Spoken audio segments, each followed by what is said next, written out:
Good evening. Sorry to make you wait a little bit, those in the audience. I'd like to open the Washington Unified School District Regular Board of Education meeting for August 24th, 2017.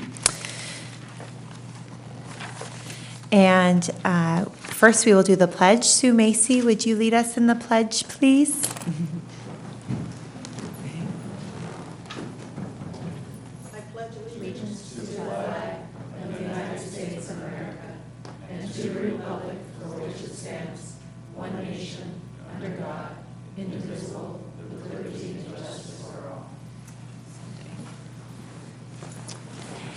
Thank you so much. Let the record reflect that all board trustees are present with the exception of Trustee Cruz. An announcement of actions to be taken in closed session for Government Code Section 54957, Public Employee Discipline Dismissal Release, direction was given. For Government Code Section 54957, Public Employee Superintendent, information was received. And do I have any changes to the agenda?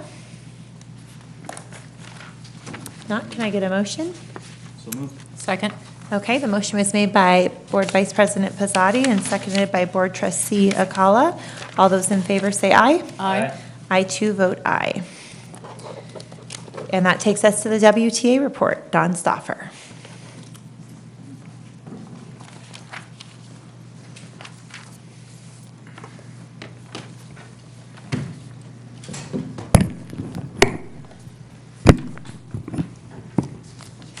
Good evening. So here we are. It's the second week of school. I know I'm exhausted, but having fun so far. I have to say I have a great group of kids, and that's the kind of feedback I've been getting. So I think people have been having a good time. The schools seem to be going swimmingly, and I think we're off to a good start. A number of teachers have brought concerns to me over the last few days. However, if I were to think of a common theme, though, about what I've been hearing is that all of them have concerns about what's going on with their kids, and they want to do the best thing for their students. And actually, I think this is a change in the way things have always occurred in Washington Unified, and I think it's a good thing. Teachers are feeling empowered. They want to make their efforts the best they can for their kids, and so that their kids are successful, and they're speaking out, and they're working to make things good. And finally, remember, tomorrow afternoon from 3 to 6 at Streets of London, WTA will be hosting a Welcome Back to Teachers party. And you are all cordially welcome and hope you can make it. Thank you. Thank you. The CSEA report, I do not see Ray Tolbert. Is anyone here with CSEA? Okay, then that takes us to the board and superintendent comments. Board Trustee Wong. Hi. Well, welcome back, everybody. I apologize that I was not here earlier because when school starts, so does soccer season, and so I had a little bit of childcare trouble in trying to figure out who was going to watch my kids. Luckily, we are part of a really great community, and the moms on the soccer field ended up watching my kids until my husband could get there. So thank you to the moms out there and the coaches who were able to support my kids. So I was able to go to back to school night at YOLO Education Center as well as River City High School last night. Had some nachos, shared some nachos with Superintendent Luna. And it's just amazing kind of all the energy of the parents and the students and all of the student groups there. It was just a really kind of, I feel that I wasn't here last year, but the energy is a lot different, and I felt like it was a lot more positive. And I appreciate all the staff, teachers, administrators who kind of made that happen. So kudos to you all for that. I actually did want to also make a couple of notes that a couple of parents had brought up some concerns about the road diet on Linden. I unfortunately don't always consistently actually take my daughter to school, drop off, I do pick up. And so there was an incident a couple of days ago where students were actually almost hit by a car, and just kind of wanted to flag that, and then wondering if that's something that can be brought up again at the 2x2 in terms of parent feedback. And so there are some concerns with one, I experienced congestion, but quite frankly, some of the incidents that have been reported are kind of due to kind of serious safety issues. So I just wanted to bring that up and see if folks could talk about that. Another kind of issue that a parent raised, and I thought doesn't necessarily have to be for this year as we kind of complete our registration papers, our registration papers still say mother, father, and this was brought to me by same-sex parents who, again, they were not trying to make a big deal about it, but kind of moving forward, wondering whether or not we could change our registration package to say parent 1, parent 2, just to address kind of those concerns and to make sure that we're much more inclusive in everything that we do, from the way we speak to parents and and our documents. So I just wanted to flag that kind of moving forward in the future when we kind of pay attention to those little documents that make such a huge difference in terms of welcoming our parents to our community. So that's all I have in terms of reporting. So welcome back all. Thank you. Thank you for those comments. Board Trustee Akala? Thank you. Thank you for bringing that up, and I think that's an excellent idea. Parent/guardian is something that I've seen in many schools, and I think that would be a welcome change.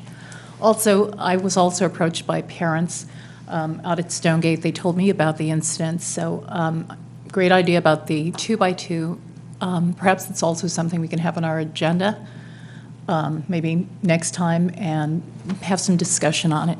So I just wanted to bring up one item, and it's the Unity Center, which is opening this weekend at the California History Museum, second floor.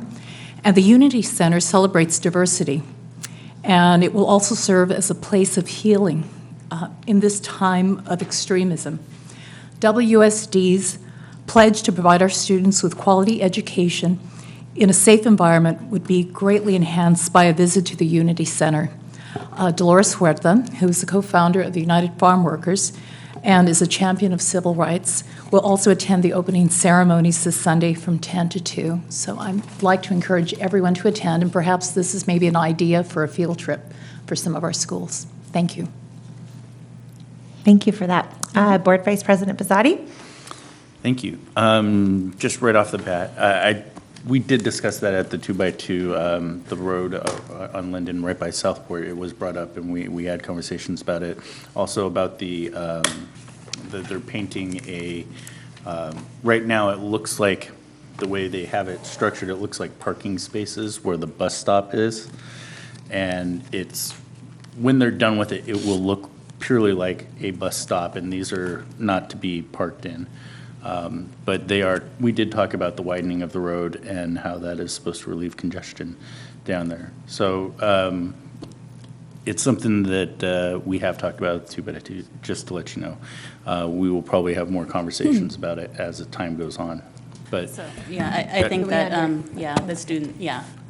And so, anyway, I just wanted to say,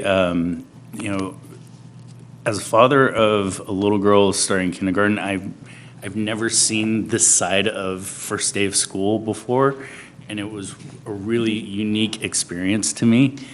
And it was really fascinating, especially at Bridgeway, where they had Good Day Sacramento there. It was wonderful to see the red carpet and everybody, and the TV cameras to promote such a great environment and to welcome the students back. I thought that was fascinating.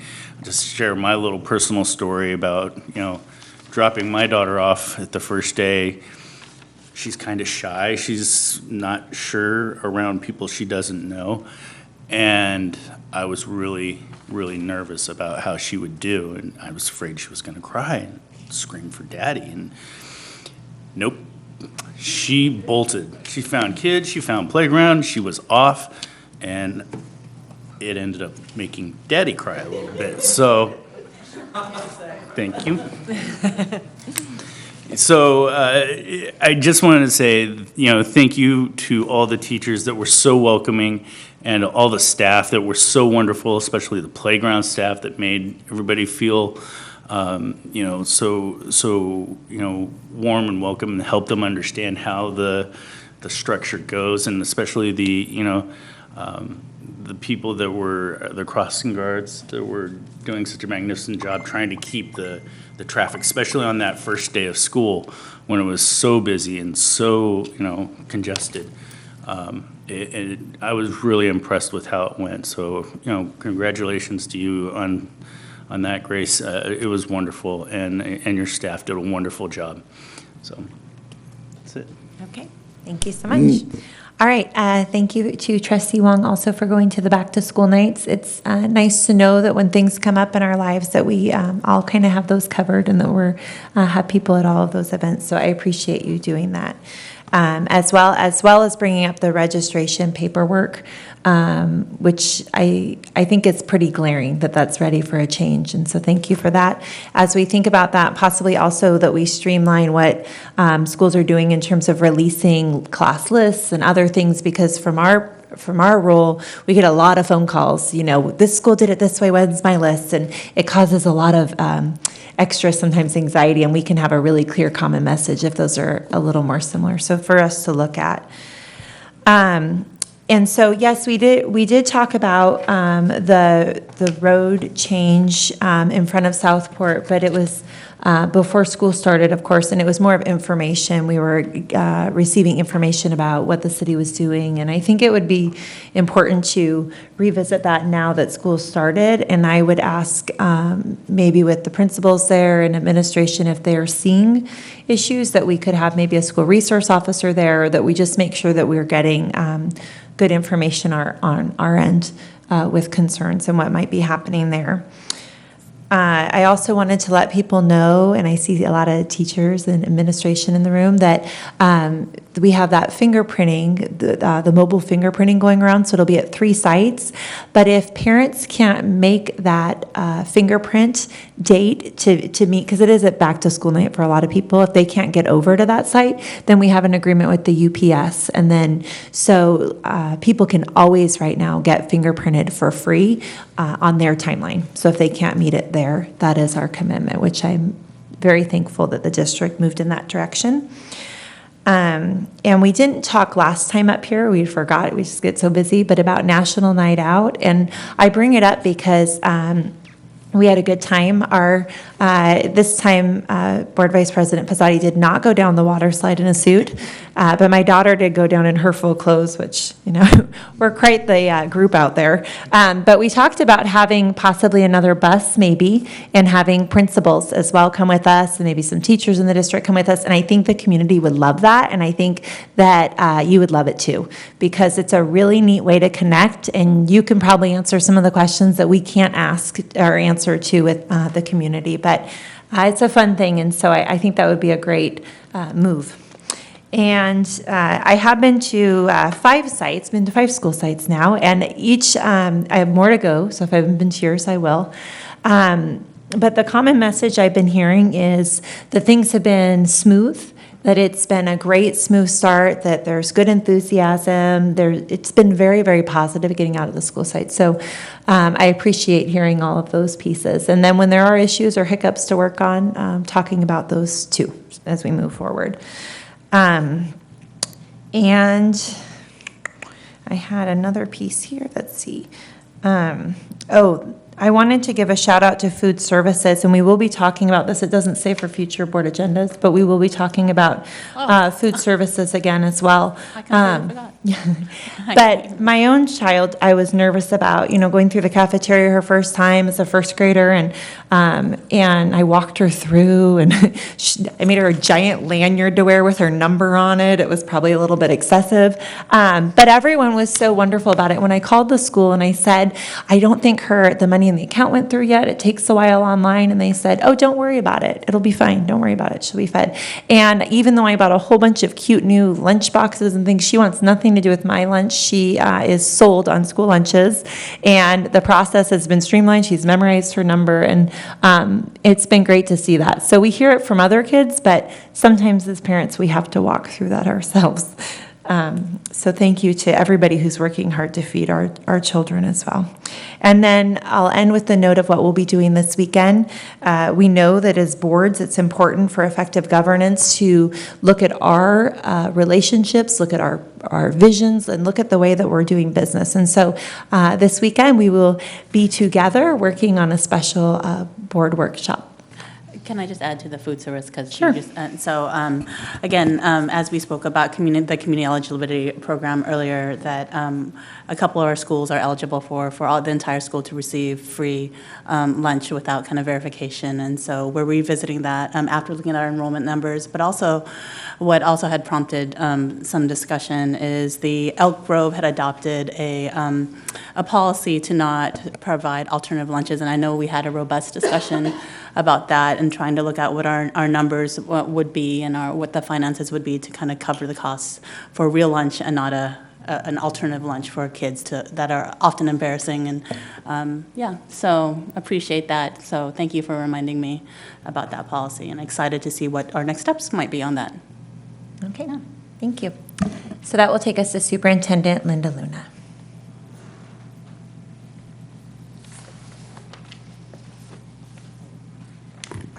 Thank you, President Kirby Gonzalez, Board of Trustees, and guests. I just have a lot of pictures because it's been an incredible start of school since I came back from a vacation day on August 3rd, I think. We came back to administrative advance. It's been incredible, absolutely incredible. I'm so incredibly proud of our district, of our employees, how we are just in such a positive movement on lifting up our district and our children to better things ahead. So we'll begin with new teacher orientation, which I believe was August 9th or something like that. So nice change. We had our new teacher orientation over at the Bright Culinary Cafe there, and got a chance to meet all of our new teachers that are new into our district. Some of them are not new teachers. They have chosen to come to transfer over to Washington Unified, which is also great because we have experienced teachers. They're just new to our community. And then we have some brand new teachers that I had a chance to meet during lunch. And it was just a really wonderful event. I want to give a shout out and a special thanks to our partners who always do such a good job in helping to plan this special event, and that's our Washington Teachers Association. So a thank you to WTA for helping make this occasion so special. So just a couple of pictures here. There's a very traditional bus ride that happens with all the new teachers that come into our district. And what they do is they go on a bus ride around West Sacramento to learn about our community and to learn about our city. And this year we had a new, I can't even think of the word right now, a tour guide. And our tour guide was Christy Jordan, who is a long West Sacramento citizen, but also works in our technology department. So she had all these really nice tidbits for all of our new people into our community to know about.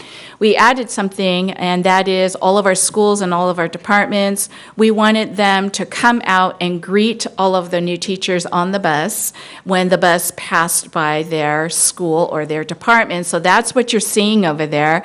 I think there was a competition, and we had two schools. Michael, what was their? Right. In the dragon outfit, the mascot outfit, that's correct. And what were their prizes? Their prizes were?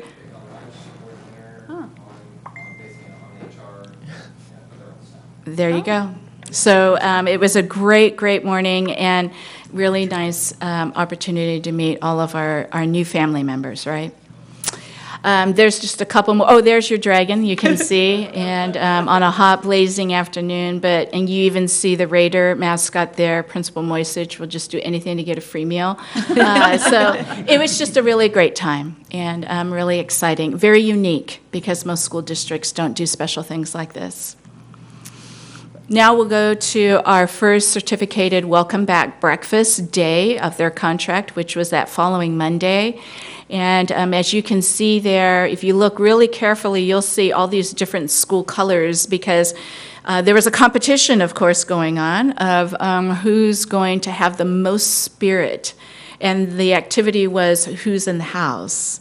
So it was a great, great activity just to start out, a lot of screaming, just a lot of excitement. And what you'll see there, you have different schools and all their school T-shirts, and some of them had chants. I think one department even changed lyrics to a song. So it was a really great morning. And you see there were 3 referees there who actually did the judging for which school won the contest there. And there was a catered breakfast, catered lunch from our food services on a special day for all the employees of that specific site or department. Who won? Mike he was one of the judges. So you'll have to remind me who won the certificated. Okay, you'll keep, all right. So the other great thing is that our teachers have worked really, really hard over the summer to really lift new initiatives and new programs for all of our teachers to better support their work and also better support our kids. Our theme this year throughout the school district, and parents are probably wondering, why is there like pictures of Superman, or why do people like those kinds of superheroes? Well, because that's our theme. That's our theme. We are superheroes. All of our employees are superheroes for our children. And in leadership, our focus is we make more superheroes. And as we heard from the WTA report, teachers are empowered. Their voices are heard. And that's what this is all about. We want to do the same for our children. So we had teachers sharing about different programs and the work that they're lifting there. We also had, the next day, the classified employees came together for breakfast. This is their second time doing that, where they just packed the house. It's about 400 employees right there. And they also had the same activity, so their departments had to come up with who's in the house. And let me tell you, food services is to be reckoned with, because they all, if you can see towards the top of that picture there, they came in their food services outfits, and they all had utensils to make noise as they paraded in and did quite a job there, and they had a great chant too. So, but I also, I think I owe donuts to MOT because they were really, really close and they didn't win. So here are some classified staff who also came and talked about the work that they did this summer in the training. So really, it's about empowering the voices and building the capacity within our school district, because it cannot be done by one person. It cannot be done just by a board of trustees. It takes every single person, a part of our district community, to lift us to the next level, and that's exactly what you're seeing there. We are WUSD strong, and let me tell you, the yelling back there, you see Raider spirit back there because they've got their yellow towels going and their River City shirts on, and there was just great unity and great spirit throughout the district. We then broke the next, that afternoon, all employees went to their own campuses to have staff meetings. And I was able to get to 3 staff meetings and also see 1 staff meeting through a Google Doc.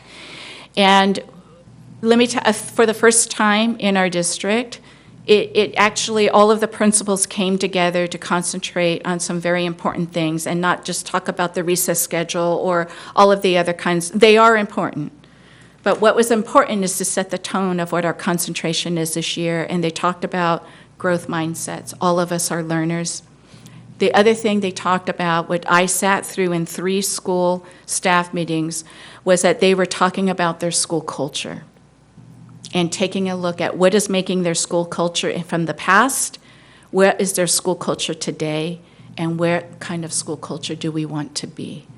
And that was pretty amazing, because that was their first faculty meeting, if even just for 15, 20 minutes. I was at Stonegate. They charted out what their school culture was by different groups, what they wanted to be. They had words of emotion that came out that were descriptors for their school culture. So we are moving towards that direction.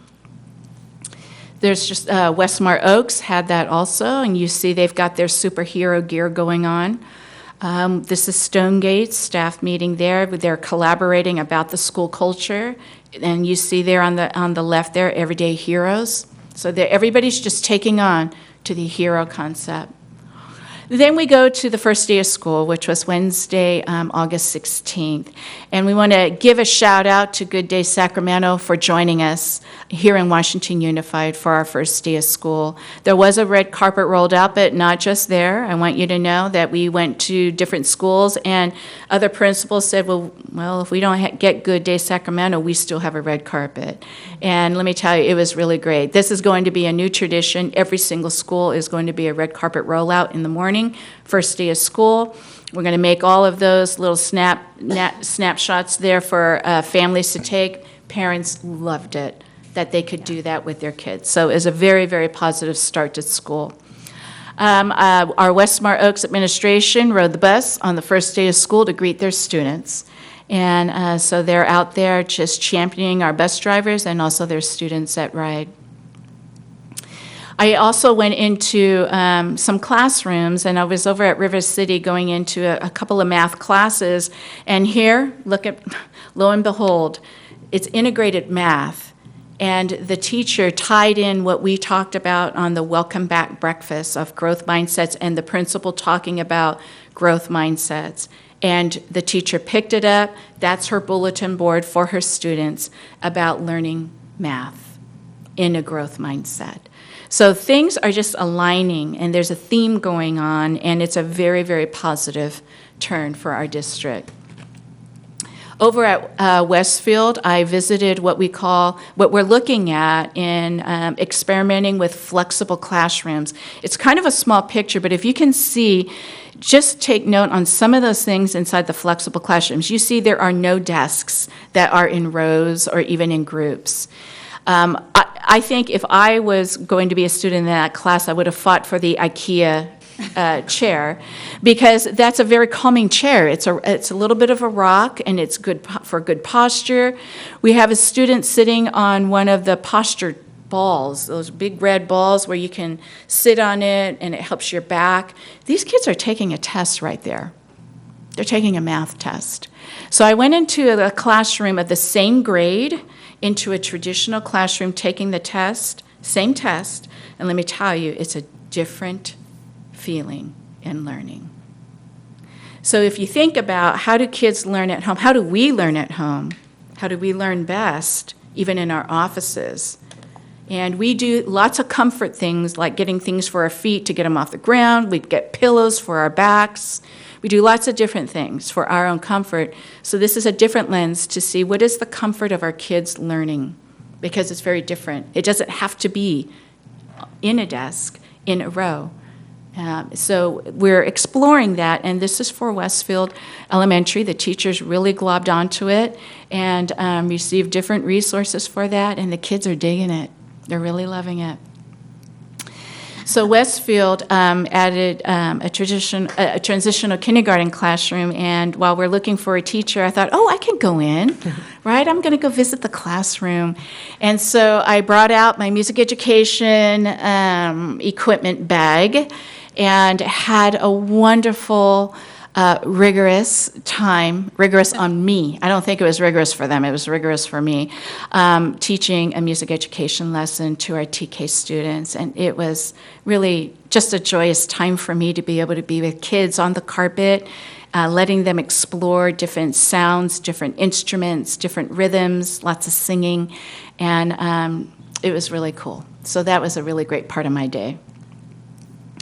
As you know, our world experienced a solar eclipse just recently, and I just wanted to share a couple of pictures there that while it wasn't standardized throughout our district, teachers at their comfort were able to bring their kids to different activities. And Westfield is on the one without the solar science words on there. That's Westfield. And Westfield purchased the glasses for their students so that they could go out there and experience it.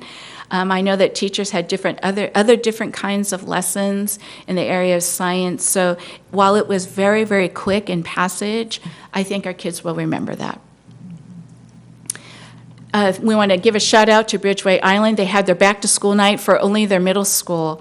And it's very, very interesting, the middle school back to school night, because the students are sitting right there with their parents. And so the teachers, of course, did a great job engaging the parents, a lot of technology to engage the parents. I wanted to give a shout out to the teacher there, where you see she's talking to the parents, but what you can't see there is she has a communication means for her parents. There's a text that they could connect to right there so that they could communicate through an app, that they can communicate back and forth with the teacher regarding assignments and any concerns. So teachers are using different ways of engaging with their parents and supporting their students. I attended the preview of the California Museum for the Unity Center. So thank you, Trustee Alcala, for mentioning that, because it's pretty big for the Sacramento region. I was able to hear Mayor Darrell Steinberg talk a bit about his passion in this particular area. And we also were able to hear State Superintendent of Instruction, Tom Torlakson, also talk about that as well. West Sacramento is no different than Sacramento. We are no different than Sac City Unified. We're just quieter. We're just quieter, but we're no different. We also adopted a safe haven resolution, and we also embrace all children. And so it was very nice to see that, and West Sacramento was in the house there. Yola High School had their back-to-school night, and you see our two superhero administrators. What I love about Yola High School is at their back-to-school night, they barbecue for the families. Mm-hmm. And this is my third back-to-school night at Yolo, and I've never seen so many parents. It was really great. Lots of parent engagement with the teachers there, so I want to give a shout-out to Yolo. And we also, all the teachers put up their specific area of content, and you see there Ms. Nguyen, she's already started what we talked about at last year's board meeting in regards to her career and her writing of essays, and so she's already on that path with her new set of students. River City also had their back-to-school night, and now you know my secret, I love nachos, so immediately I grabbed nachos and it was walking around the high school. Lots of parents as well. Lots of music. It's nice to walk onto the campus and then hear the band playing, hear the choirs singing. It's welcoming, and people just get excited to be a part of that. Our kids are excited for their school year. They were out there with their clubs, trying to get kids involved, trying to get kids signed up. So it was a really great night and a nice turnout. There's some pictures of the choir. They sang the national anthem. So that's my update. We've been busy. And I just want to give a shout out to our district. We're in a good place, and everybody is working hard, but the most important thing is that people need to know and remember everyone is supported, because that's what we're here for. So thank you so much. Okay, thank you. I'm excited to see the pilot of the flexible classroom. And we know that's a change in teaching approach, too, that goes with that. So it'll be fun to hear about that. And then I should give a shout out to our superintendent, because at the new teacher orientation, first I was struck by how many teachers, as was said, were not new, were experienced teachers who wanted to be here and come to this district, which was really special. And then to hear one of the teachers who is new to our district but is experienced, has taught elsewhere, say to the superintendent, I was almost crying when I was so excited during this whole day. It's been so special. And so thank you to everyone in this room who has made this a place where people want to be, because it feels really good to hear that. Okay, this takes us to public comment, and so at this time, members of the public may address the board on topics that are under the jurisdiction of the board and are not on the agenda, although the board by law may not take action at this meeting. The board may limit the total time for public input on any topic to 20 minutes unless it chooses to waive the limit for a particular item. Individual speakers may be limited to 3 minutes to comment on any topic. Public comments consisting of individual charges, complaints, or derogatory remarks about any district employee are requested to be submitted in writing to the administration in accordance with the district's complaint procedure. And we realize that speaking in front of people can be uncomfortable, so we ask that everyone here is respectful audience. And there is not public comment at this time, but if you have a comment for an agenda item, then we ask that you fill out the blue slip on the side and give it to staff before the end of the staff report. All right, and so that takes us then to the consent agenda. I'd like to move the consent agenda. Okay, so the motion was made by Vice President Pizzotti and seconded by Trustee Wong. All those in favor? Aye. And I too vote aye.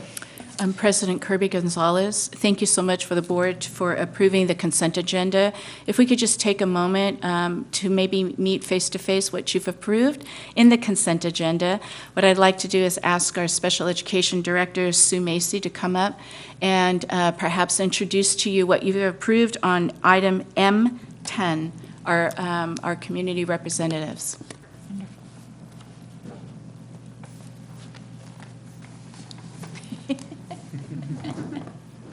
Thank you. Board members, cabinet, members of the audience. One of the most important jobs that we can have in supporting our children is having our parents and staff involved at a SELPA level. And so we have our Community Advisory Committee that works very closely as liaisons between the 5 districts that make up the SELPA: Woodland, Washington Unified, Davis, Winters, and Esparto. And I'd like you to meet the 2 parents and the teacher you have just approved to be members of the CAC. Okay. So I'd like you to meet Donnell Kenworthy, who has been doing this for over 10 years. Deborah Abraham, I think you've been doing it for 5. And new is our Transitional Adult Learning Center teacher, Marcia Okada, who is going to be our teacher representative on that committee. Good. Thank you. So thank you. Welcome. Thank you.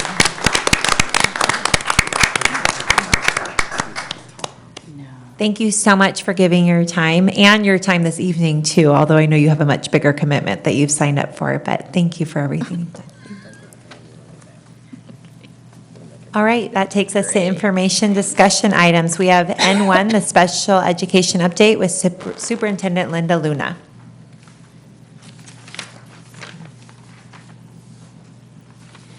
Thank you, President Kirby Gonzalez, Board of Trustees. This evening, I'd like to provide the board an update on our special education programs.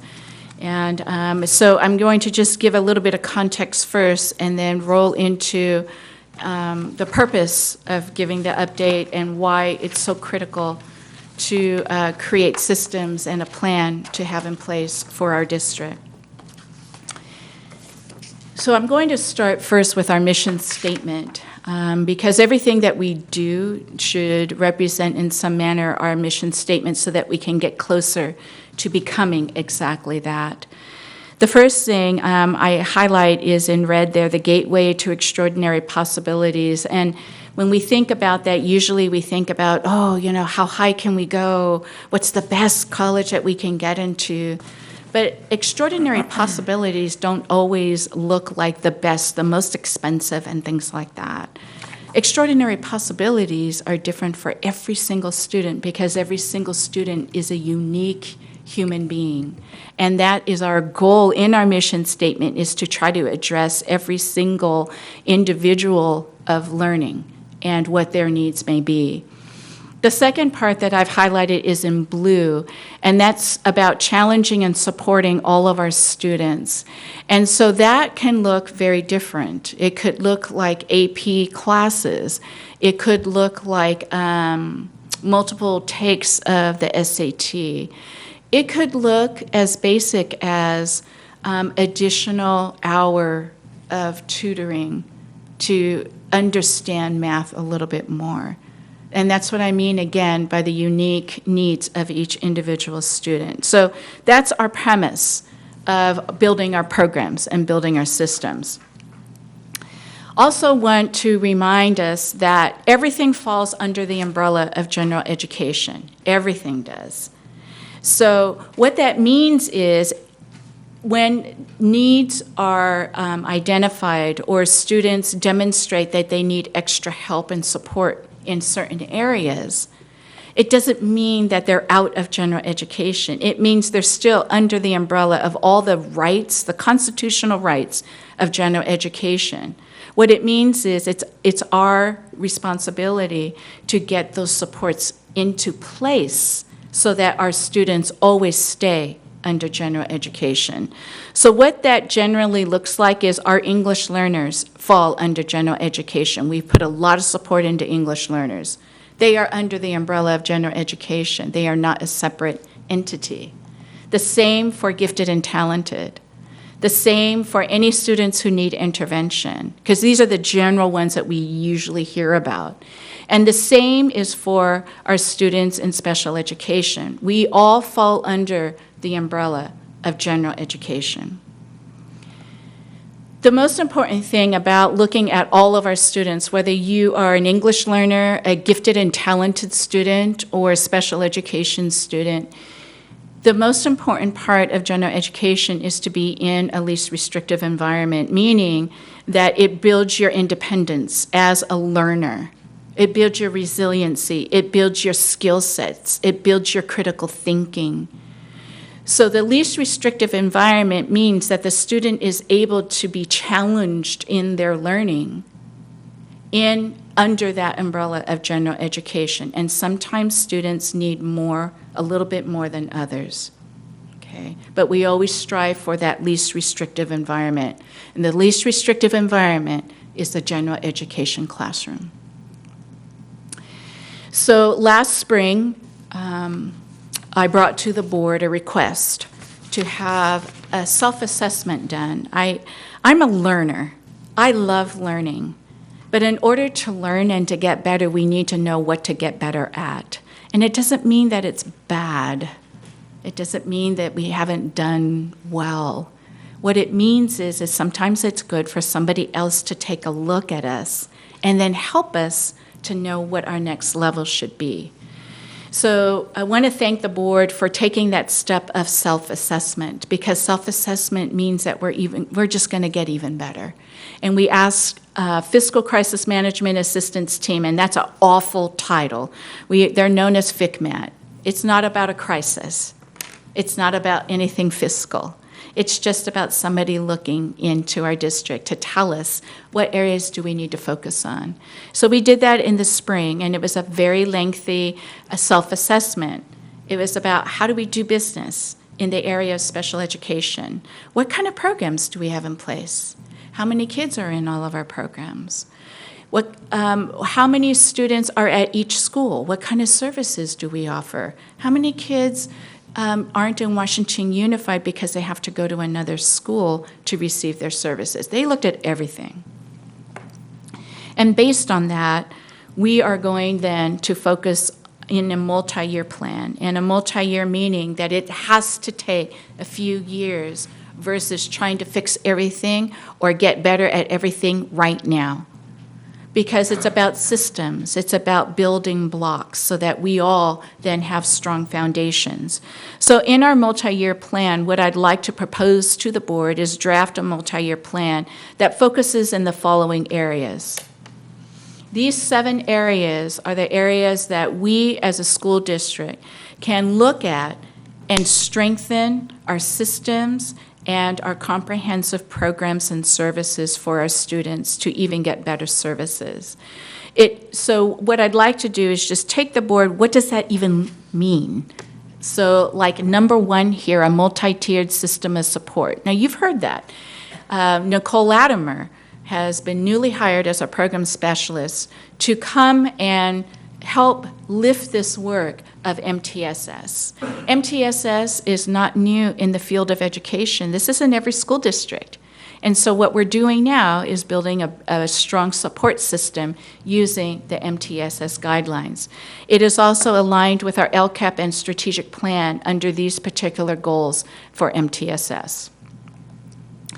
So what we are going to be looking at under MTSS in our multi-year plan The first step is exactly what the board is going to do tonight, and that is look at Series 6000. Now, you're in your second read of Series 6000 for instruction and student services. So our board policy and administrative regulation 6120 and 6164 all fall for MTSS and our student support teams. So we are completely aligned to our policy that the board is reviewing and renewing.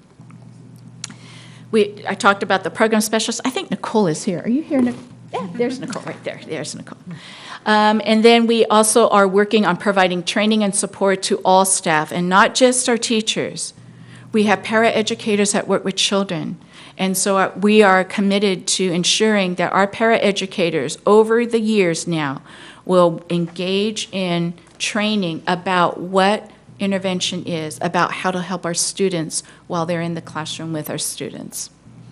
The other thing that we're going to really hit home on, which is always good to review every single year, and we are committed to doing it on an annual basis, even if they get memorized, it doesn't matter. Every year, we will review all requirements under state and federal law about how we assess our students, what kind of interventions we put in place prior to assessing for special education services. So you're going to hear about MTSS. Under MTSS is what we call SST. So we are processing and standardizing all of the forms and the manners in which all SSTs are taking place on our school campuses. An SST, if you think about it, just think this way.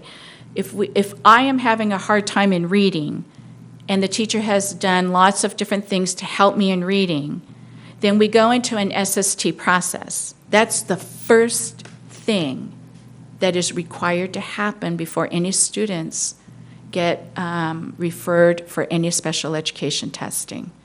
So that means a team of people will come and support, help me, give me strategies, help the teacher to help me in the classroom over a period of time.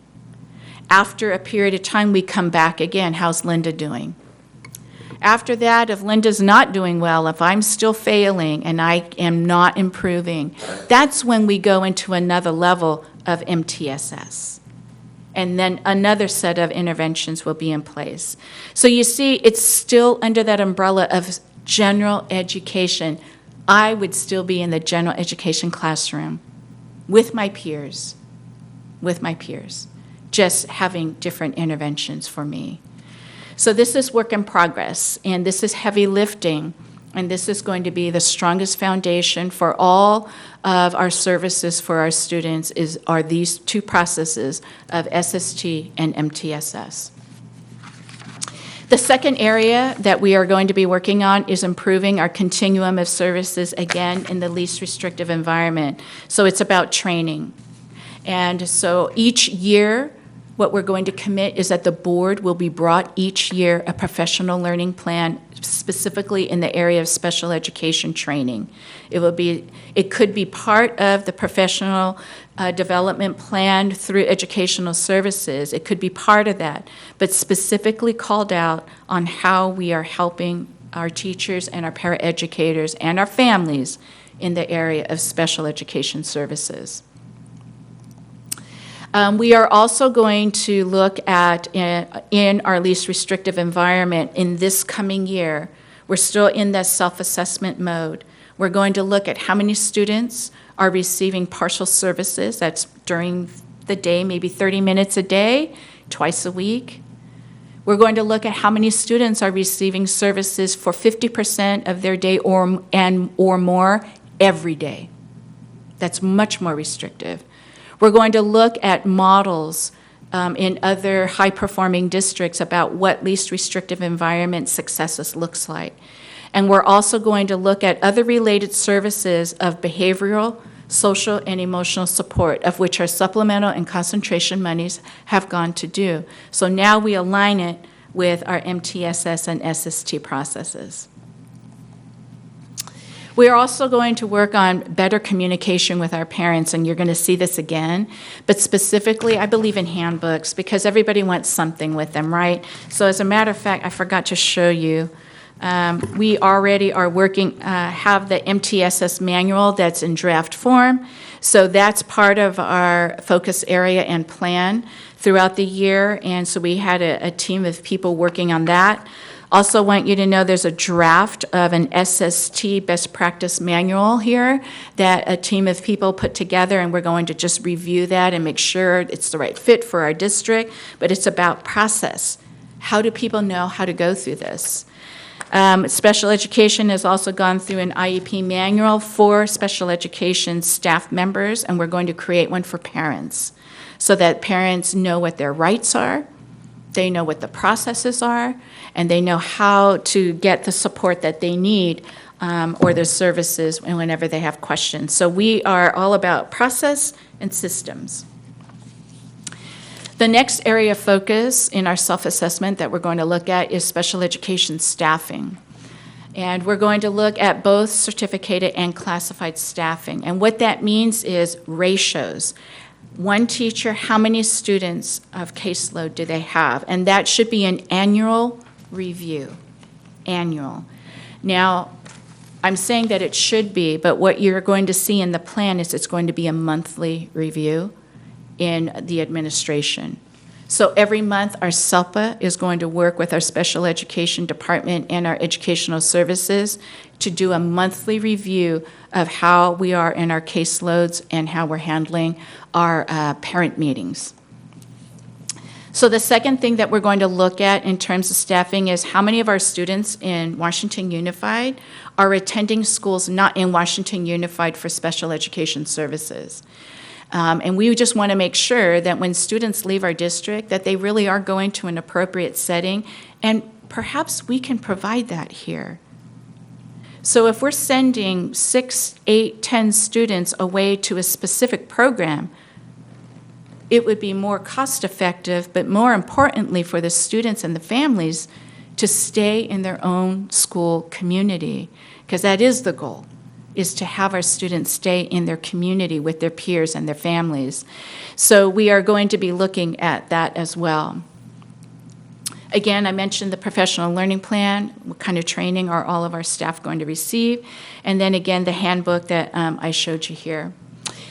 Another area of focus is about caseloads. As I mentioned, we're going to look at it every month and not wait a year. Every month, we're going to be looking at that just to make sure we're staying on top of everything.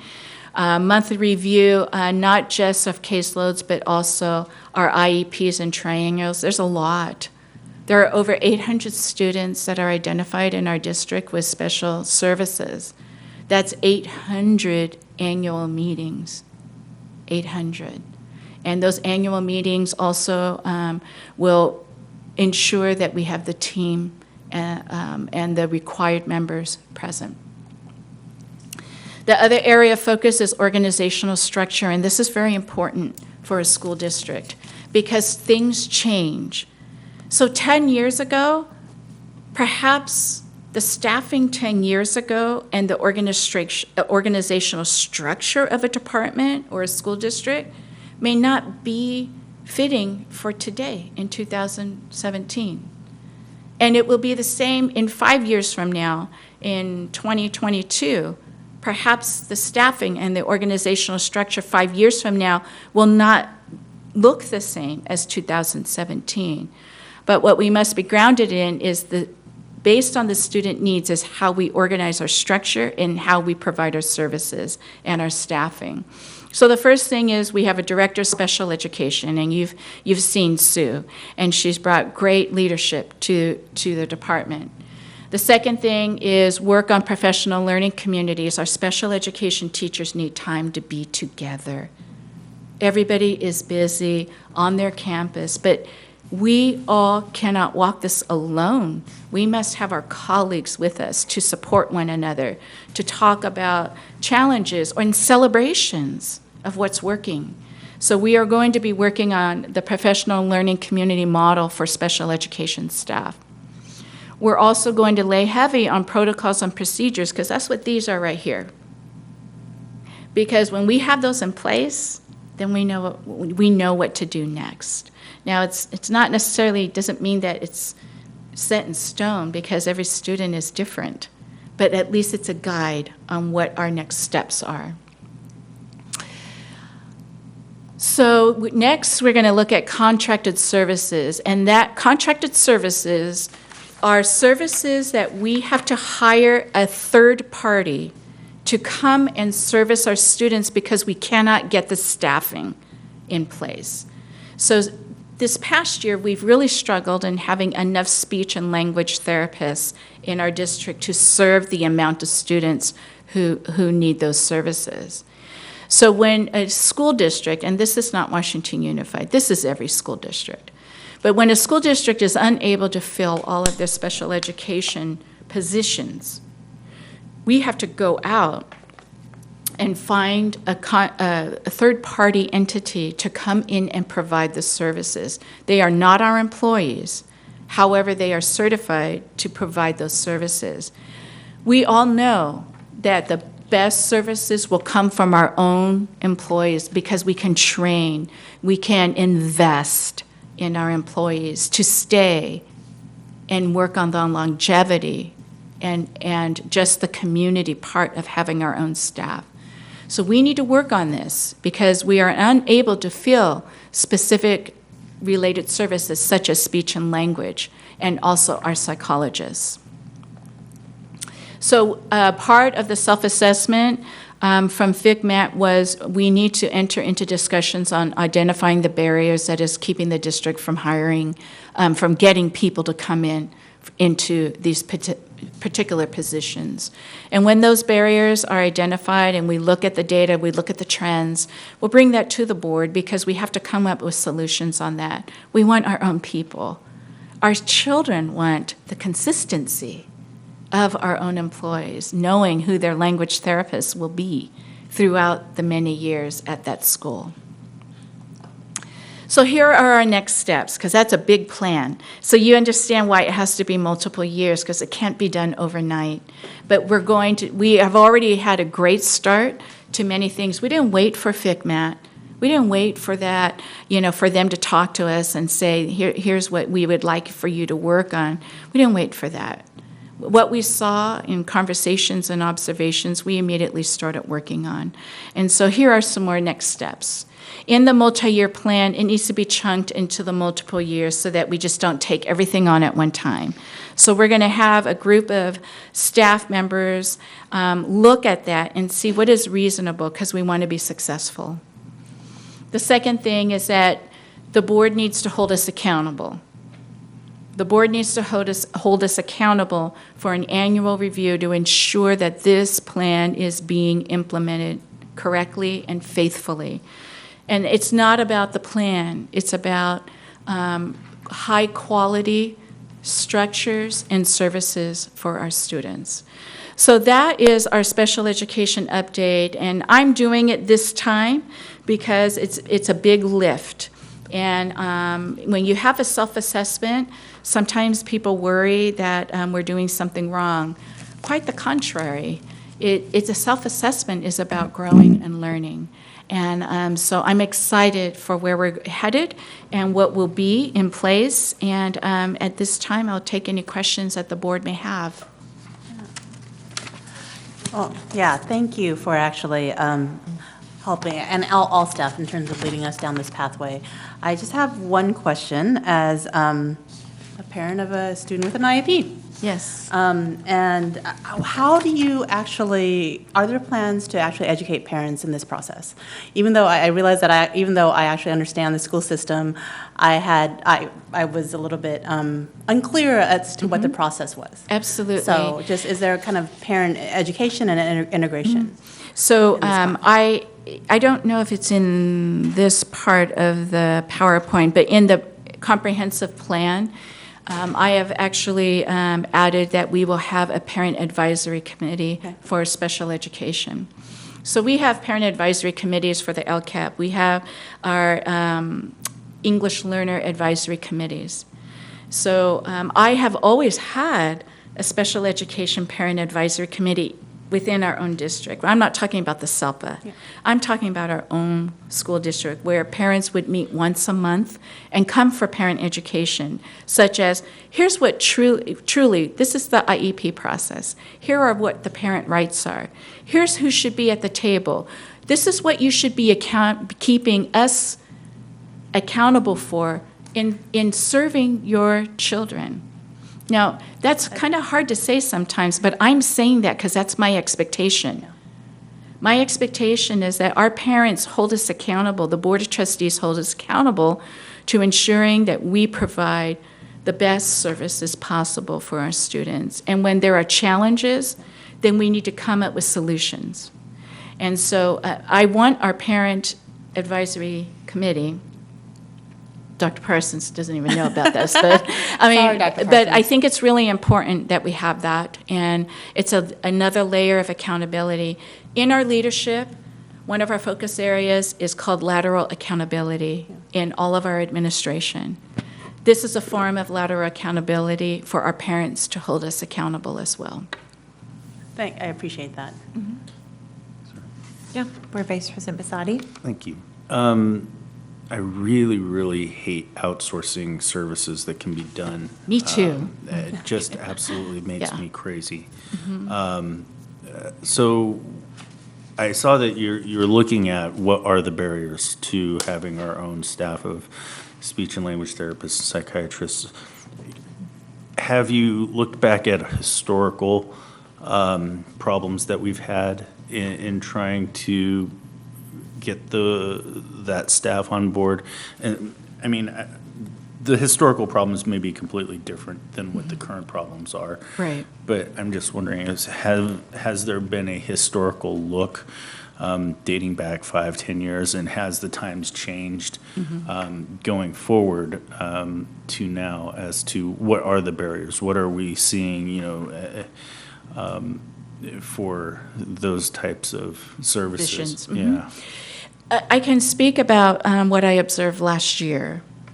And what I observed last year is that contracted services are private entities. And so they know that they're in competition with public agencies, local LEAs like us. So it's about money. It's about money. And different school districts handle it in different ways. In some school districts, they have speech and language therapists and psychologists on a different salary schedule because there are different requirements. Speech and language therapists and psychologists are required to have a master's degree in order to even begin working. So I think that that's what I observed most. But the contracted services, they really will up the salary to keep them in versus allowing young speech and language therapists who are just fresh out of college, ready to work. They will entice them with higher salaries in that way.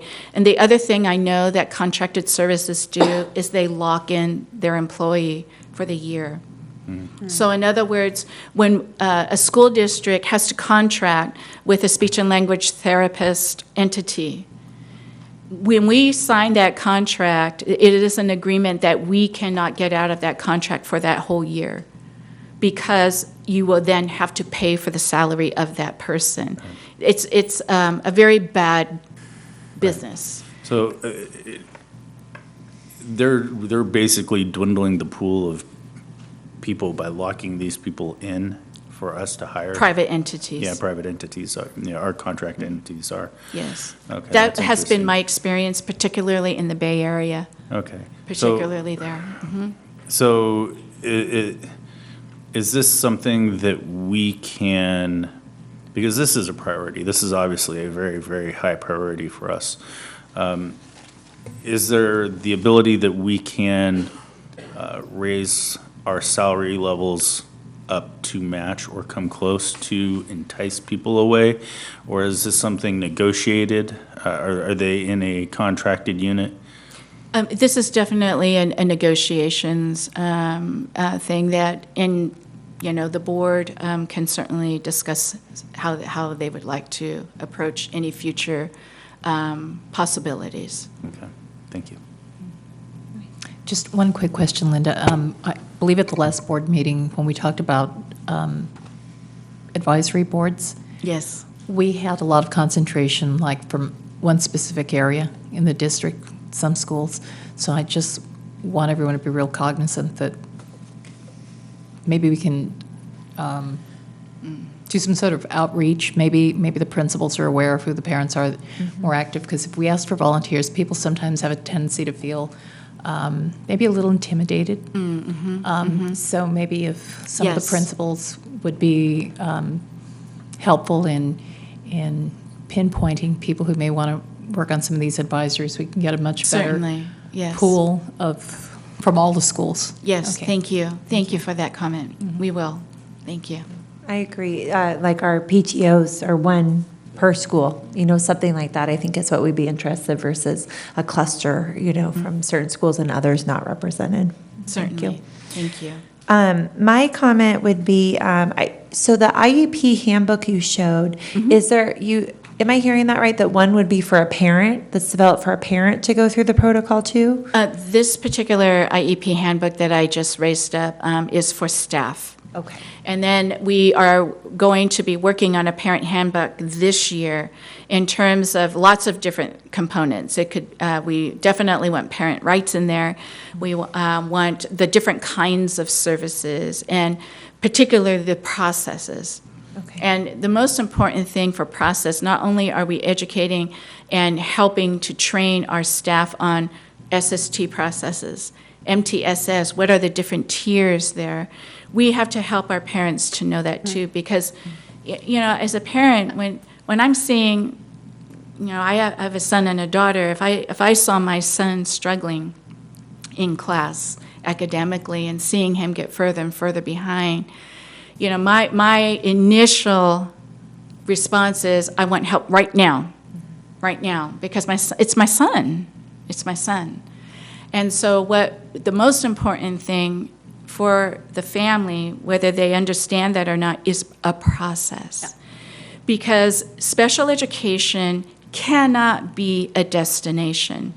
Special education should be a temporary service.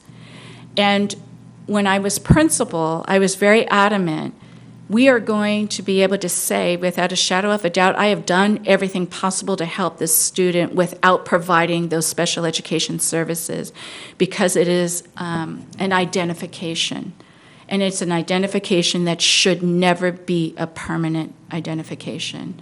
And so in order to make sure of that, we need to have our systems and our processes, our beliefs, all of that wound into all of this. And then that way we assure that we really are servicing accordingly. Sorry, I just got on my passion horse. I actually absolutely appreciate that, and you guys know I support MTSS, and as we were going through this process, I was thinking, that didn't happen for me, even though I know on a large scale, when it happened to the process happened upon me, if you will, I feel like I wasn't engaged at all, right? To be Yeah. very honest with you. Yeah, and thank you for that. I mean, thank you for that honesty, because we want our parents to be honest with us. We don't want them to be afraid to come to us. And so the best way for that is to educate our parents of what should be, and then hold us accountable for that. And sometimes that's scary. We shouldn't be afraid of that.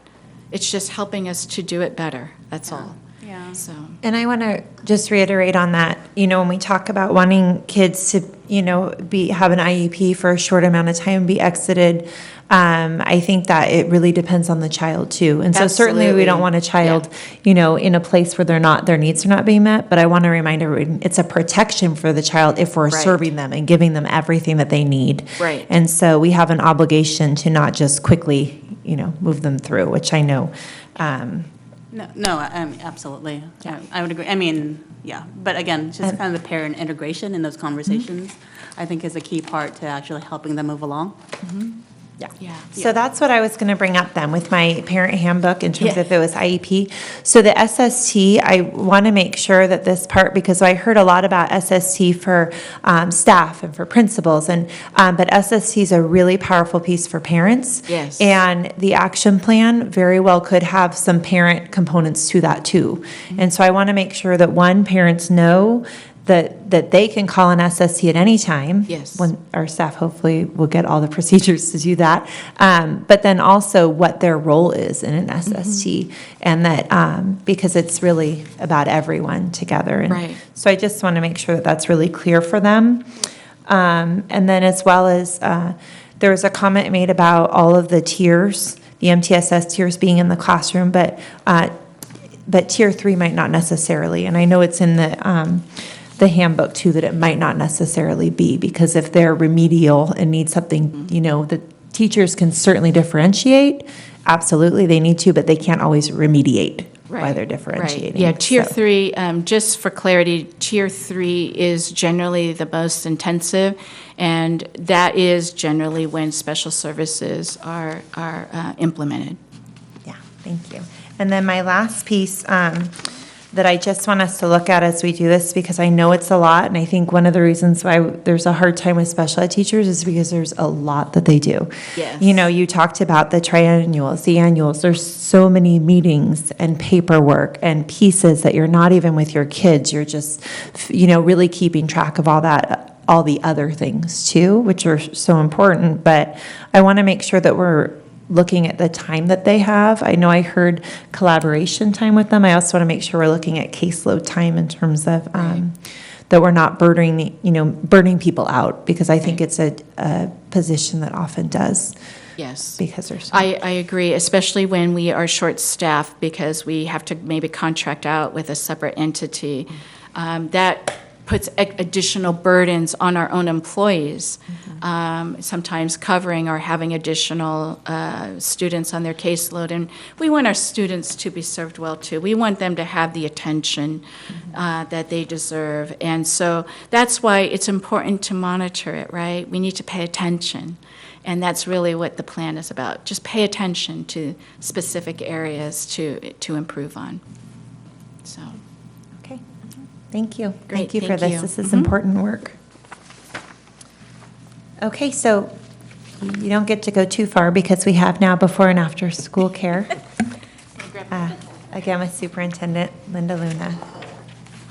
And thank you again to everyone who came out and for the work you're doing.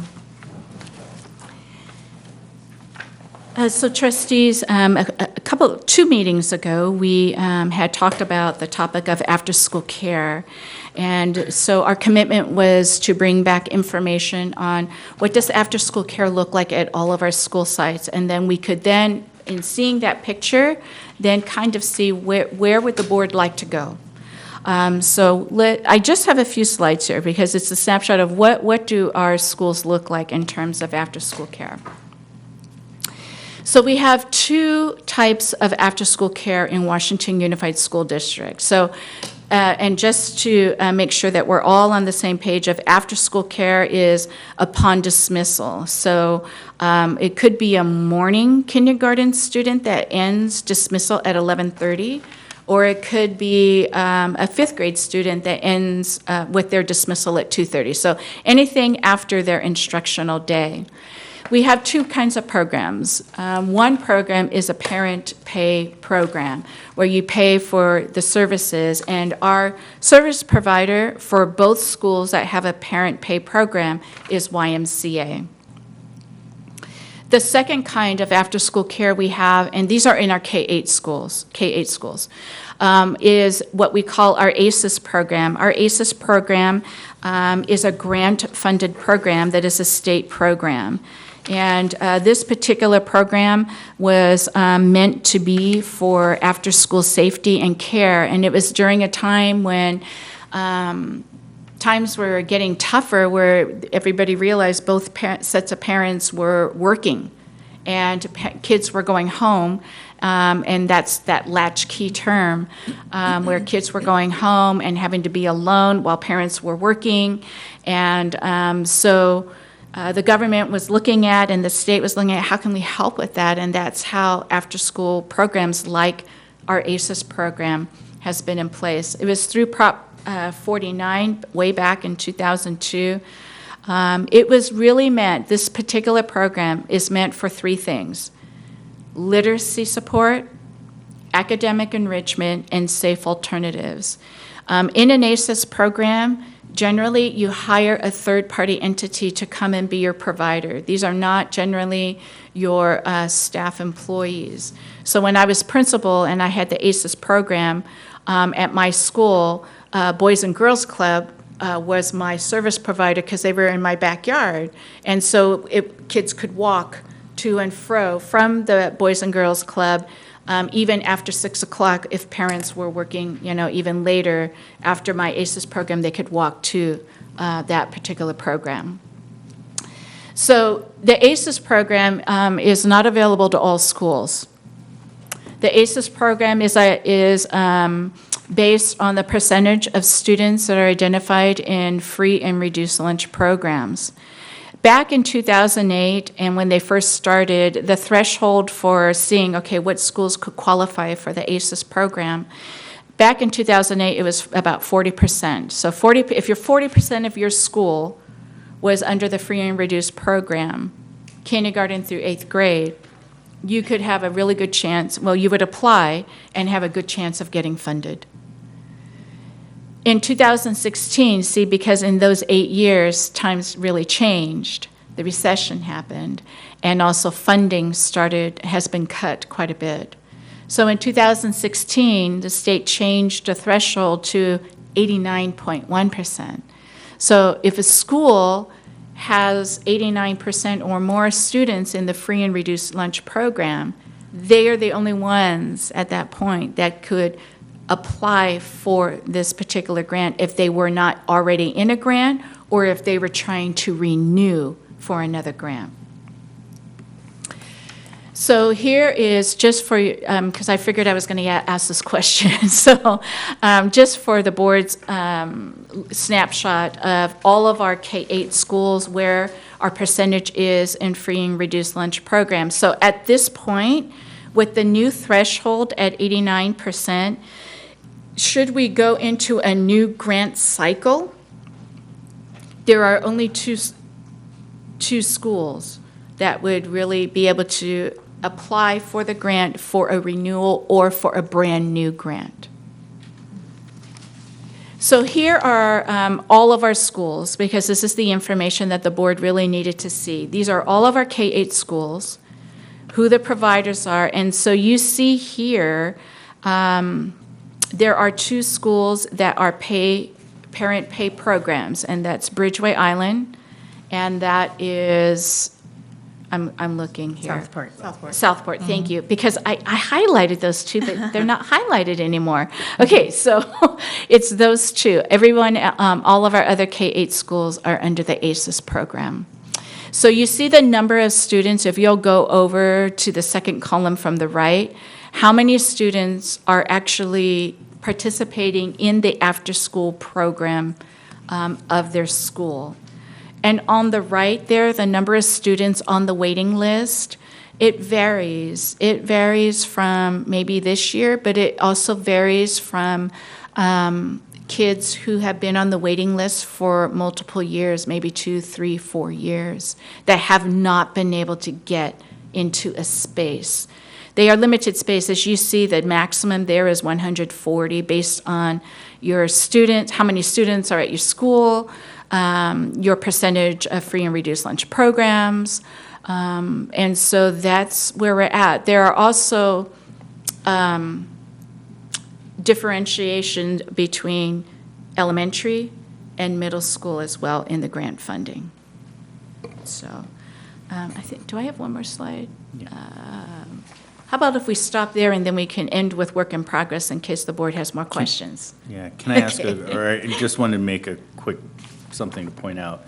When you see the number of students on the waiting list, the YMCA program at both Southport and Bridgeway Island is kind of misleading because they stop taking people and putting them on the waiting list at 40 and at 35 for those schools.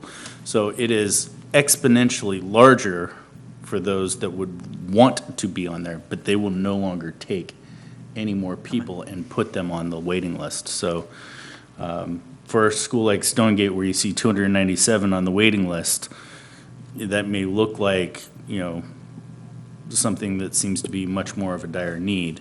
It may not actually be the case when you have, something as a cutoff at 40 and 35, because they know they can't get those kids in anyway, so. So Linda, would that also go, following that a little further, on, let's say, Elkhorn Village, it says 80, is that the same situation there? No, they are under the ACES grant. So there are 80 students that have signed up, because they're not saying a cutoff. They're not saying a cutoff of 40. We won't put any more than 40 names. They just take all the names of any students or families who request to be in this particular program. Okay. And so there are 80 at Elkhorn currently.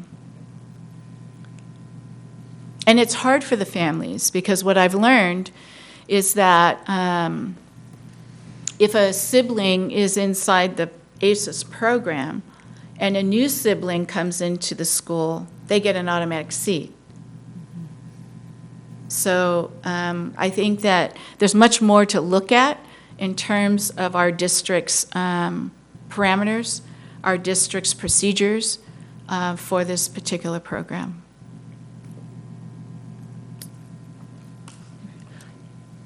Are there other comments right now? Otherwise, No, go on to the next slide, and I'll have some after that. Okay. So our work in progress are questions. Who are the students that are enrolled in the ACES program? And so we're going to be looking at that, because our City of West Sacramento Park and Recreation Department are the ones that are providing, they're the third party of the ACES program. And so we are going to be looking at all of our lists of our ACES program participants and looking at that, because keep in mind, the students that are generating these dollars for ACES are students that are on free and reduced lunches.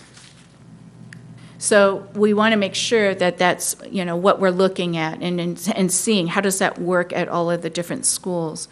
The other question is what do the literacy, academic enrichment programs look like in the ACES program? The third thing is over at Bridgeway Island, the work in progress is that YMCA is in process for licensing another class. And so that's going to take a while, because the YMCA, because it's a private parent pay program, they have to go under licensure and other requirements. The other question is, what are the parent needs at each school? If YMCA isn't taking all of the parents' names down of who's requesting it, then how do we really know what the need is at the particular schools with YMCA? The other question is what are the parent needs in the ACES program? I mean, I remember as a parent, homework was really important for me, because if I had to pick up my student at 5:30 after working a long day, and my student's been in the ACES program since 2:30, and those 3 hours, I would expect my homework done of my child. Okay, so I think that we have to kind of look at what are the needs currently today for our parents, who is participating in these programs, and what's the quality of the program. isn't the grant, one of the grant requirements for ACES that they have a homework section? Yes. Not saying it's high quality, but it is a portion of it. It's a requirement, yes. Yeah, I'm just going to go with my personal experience here that I was able to get my daughter into the midday program where they go from 11:30 until 2:30 because nobody really wanted that program because what do you do with your kid? It doesn't help many people. What do you do with your kid from 2:30 until 5:30 or 6? Well, we're just having to make do by having one of us stay home from 2:30 until the other parent comes home, until we can possibly get into the after-school, the full-day after-school care program. But what I would really be interested in seeing how large these waiting lists are, is looking at the possibility at some of these other schools where there is ACES, in providing maybe some kind of supplemental service to that, where we can see if, the Boys and Girls Club wants to come in and provide a fee for service on a sliding scale, or YMCA would like to expand to these other schools, where we can try and eliminate some of these, or at least not eliminate, but at least alleviate some of them. And then maybe we can have, based on, salary incomes, a prioritization, of where these students are, on the parents' ability to pay, and try and say, okay, you all qualify for ACES, but based on this income level, maybe, would you be able to do something in, the YMCA program on, on a modified structure? Because it's either that or have them not receiving any, after-school care. And I would, I really hate to see them not receiving any services. And the way it is now is pretty much unacceptable.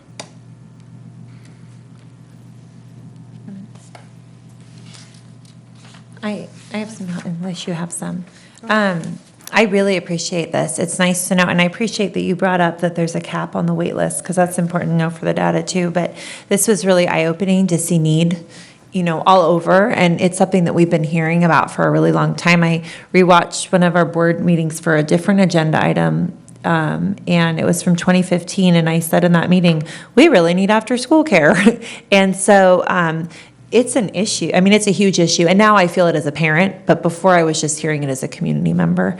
And so I don't, want to say one school has more need than another necessarily, because these all have need. I mean, there's a reality that these slots at some of these schools are very small. 30 students for 1,000 kids is crazy. But then to look at a wait list of 297 at Stonegate. So this is just, it's very eye-opening, the large wait list at Riverbank.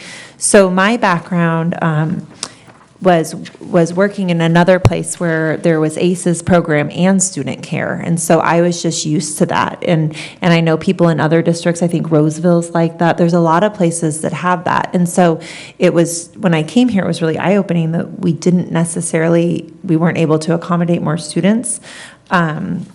And so I know that this takes a lot of staff time to look at, and I know it takes money too. One question is, when we look at ACES, you said it's state funded, so I just want to make sure, are we worried about any changes with what's happening at the federal level? Would any of that impact us, or is this safe money? I think it's state money. Prop $98. It's state Okay, money, okay. yeah. So Good. Prop 49 was Arnold Right. Schwarzenegger's Yeah. proposition. Good. So when we hear about like federal money towards after-school programs, that's not, We get a small Us. piece of it we have a small piece of it that I think Scott had introduced, but it's this, I think this is a larger, maybe it's a Scott question? okay. It's So primarily it's not a big state. word. Okay, that's Yeah. good to know. That's So helpful. I think what we would like to hear from the board this evening is direction on moving forward.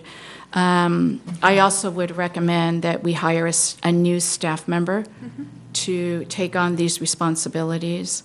In my previous district, previous district, I mean, we had 38,000 students, and we had 3 people working on this particular Yeah. project.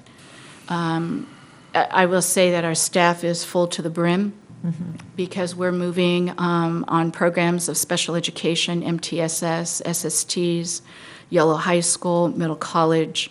We have lots of academic programs that we're really lifting right now. So depending on how the board would like to move forward, and as we look into this, my recommendation would be that we need a staff member to take care of this and we currently have none that we can assign. So Yeah, no. it would be a new position. Agreed. Absolutely, understand. Would you recommend, is your thought that that would be a full-time position? Is your thought it might be a part-time position? It depends on the board's direction. How would the board like to proceed? Where would the board like us to look at? And because I think we're going to have to also look at some legalities of mixing programs. So, and I think we should answer these questions first. First, get these questions answered, because that's real important information for the board to know. And perhaps then what we can do is give the board an information report on these findings, and then perhaps the board can then give further direction, and then we can talk about time and what kind of work would that entail. Yeah, I support a staff member. Most districts that I work with, or I have worked in, have at least one person, and that was kind of my leading question last time, is whether or not we're going to centralize after school last time, and so that was unclear. So I think the research bears itself that we need a centralized kind of vision as to what we're going to do with our after-school programming. So but clearly more research. Can I ask a question here? Do we have an idea when the grants will run out and a new application will be needed to be? For the renewal? Renewed? You know, 'Cause I don't have effectively, that. we're only going to be able to have two schools that It looks qualify. like, it looks like. I don't have that actually with me in my folder, but I'm happy to give that to the board on a Friday update. Superintendent of where Luna. we're at. Yeah. The grant renewal is up in November, November 5th. This year? This year. We'll be replying, we have the funds for this year, so on November 5th, we apply for the funds for the following For school the year. 18-19 school year? Correct. So, And that's for all of our schools? And that's for all of our schools. Okay, thank Last you. year, we Okay. applied for additional funding for Stonegate, and we were denied. But this year, with the wait list and additional resources, Gwen and the PACE department and myself will be working on that, and we anticipate that we will be receiving the increase for Stonegate to equalize it to the level of the other schools. right. So this could be How is a that crisis then, possible? effectively. Given that For they're not us. 89.1%. Because they were grandfathered in at the time got that you, we got you. originally applied Oh, the for it. application The time. threshold It was the was- Oh, I'm sorry. 40%. Okay, yeah. that's right. So, yeah. But they're not grandfathered in this next time No. around when we put. Yes, my understanding, I can clarify that, but my understanding in looking at the application on the CDE is that they would be. We can get clarification for Yeah. you, and Superintendent Luna will report that in her update. Yeah. Okay, so you're saying that then these 5 schools will be okay, Maybe. Well, potentially? let's look into that before we commit to that, because I haven't read that, and I think we should get all that information, and we'll get it all to the board. Yeah, Yeah. because if, from what you said before, it was that once you reapply for the application, you lose your grandfathered in status, so to speak. But then what you're saying is you will be grandfathered in because you have reapplied and you have had it in the past. Is that? Right, no, I get that. But what I'm seeing, though, is this could be a crisis for our district in terms of, Stonegate, which has 144 kids that are currently receiving these services. Westmore Oaks that has 144. Riverbank has 144. Well, looks like Riverbank, no, they still wouldn't qualify. So this could be incredibly detrimental to our district if it's not. Yeah, but so before we begin to worry, let's just make I'm sure. a worrier, I'm of gonna it. panic. Yeah.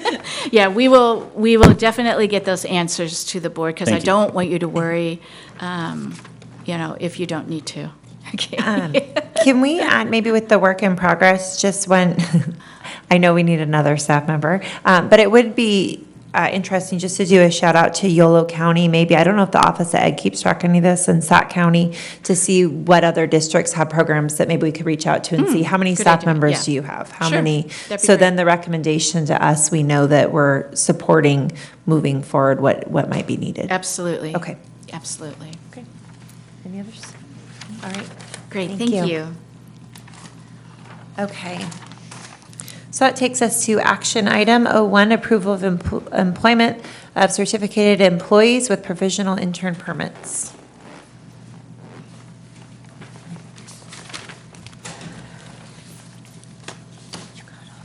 All right, good evening again to members of the board. Just my brain worked, and it's Bridgeway Island and Westfield that won the competition for calling out who's in the house. And then the tech department did some Star Wars stuff, so that kind of helped them, and along with the great stuff that we already talked about with the food services department. So they won the classified event. So it was a lot of fun, as Linda was saying earlier. I think even Don had earplugs in at one time during the teacher one. He was smart, because it did get loud. All right, so item 01, the administration is requesting the approval of this item, acknowledging receipt of the notification of employment of an employee with a provisional intern permits. This is very similar to what I brought to you at the last meeting. This is required by the Commission on Teacher Credentialing. The board must be publicly notified when certain employees are hired on a provisional intern permit, other words known as a PIP. On the information you have, there's a couple staff members that you can see listed there. And so we just need approval, which is acknowledging that you're aware. Move. Second. Okay, the motion was made by Vice President Bisotti, seconded by Board Trustee Akal. All those in favor? Aye. Aye. I too vote aye. Okay, so that takes us to 02, approval of contracted services with James Marshall Parent Nursery School, and Assistant Superintendent Scott Landsberger. Good evening, Board President Gonzalez, members of the board. In front of you is a contract for James Marshall Preschool. As you're aware, it used to be funded under adult ed. The adult ed funding model changes, so we had to reevaluate the school. On May 25th, we brought some information to you that had 3 different options as far as how you could move forward with the school. The board directed the administration to go back under option A, which is listed in the transmittal, and those parameters for putting together an agreement with the school. The agreement that is attached follows the parameters of Proposal A with one exception, and that is that the preschool asked that custodial services by the district only be provided once a week, and they would take care of it on the other 4 days of the week. We've agreed to that. We'll continue to monitor it, and if the school is not kept up to our standards, then we'll have conversations about increasing the service. Dollar amounts are shown there. It is $15,600 a year for the facility and the utilities, and $1,260 a year for custodial. It will be billed tenthly, so they'll make 10 payments throughout the year, just like you would, because they follow our normal school year as far as 180 days. So what we're asking for is your approval of this contract. We've already done some additional work on the site.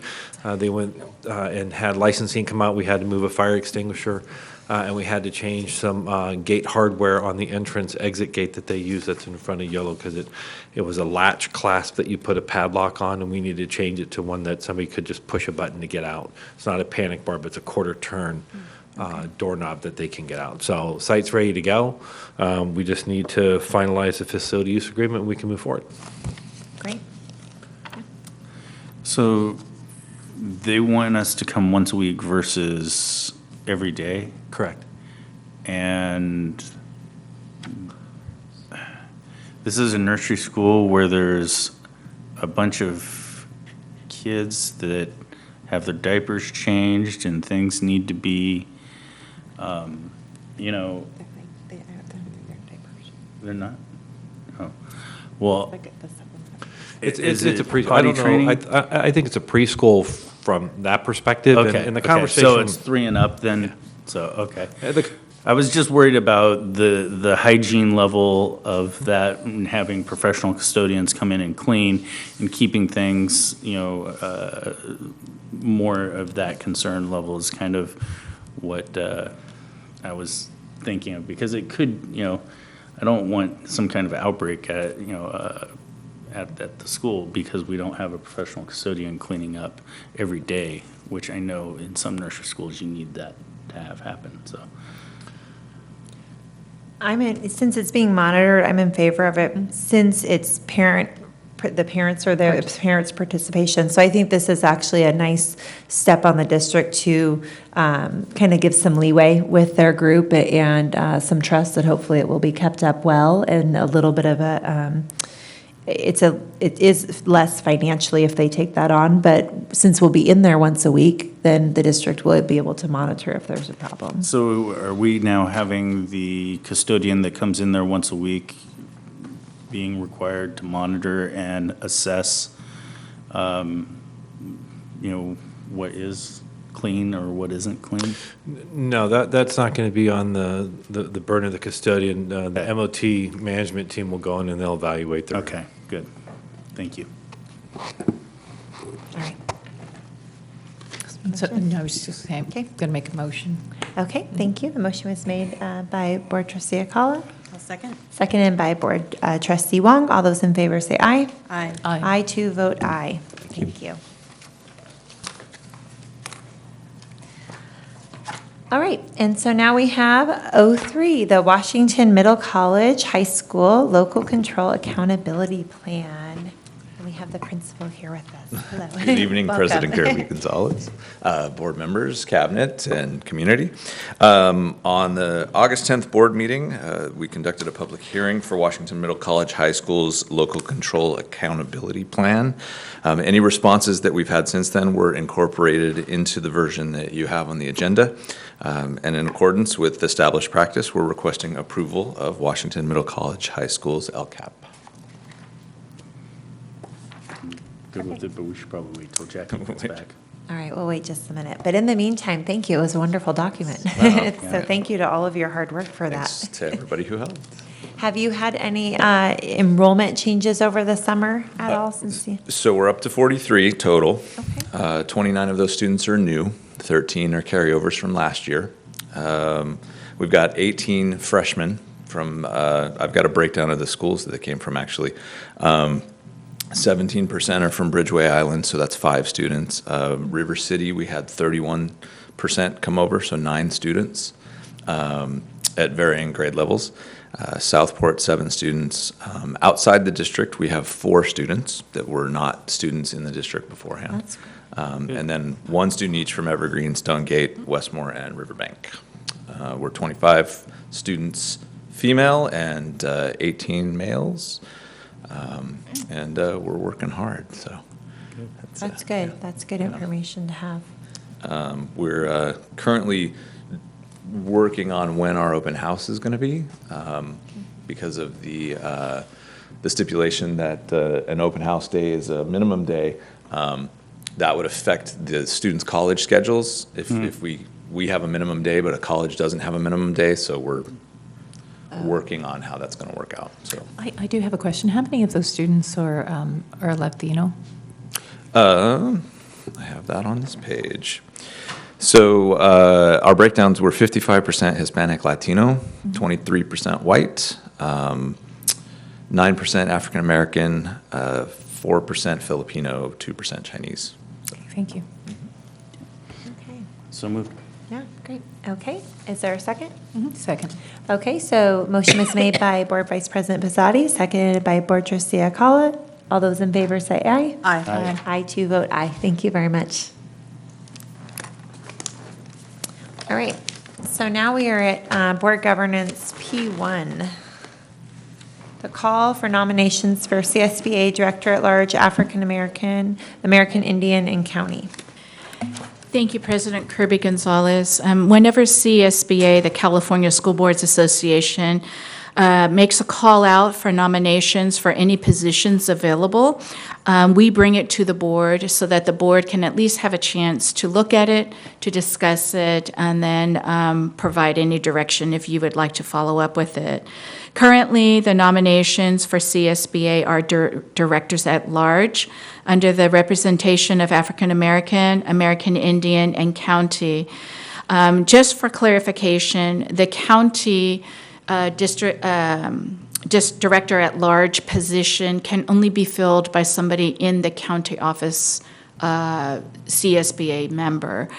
So the two that our board could actually consider would be a director at large under the representation of African American and American Indian, And just for some clarification, you do not have to be African American, and you do not have to be of American Indian descent to be able to represent.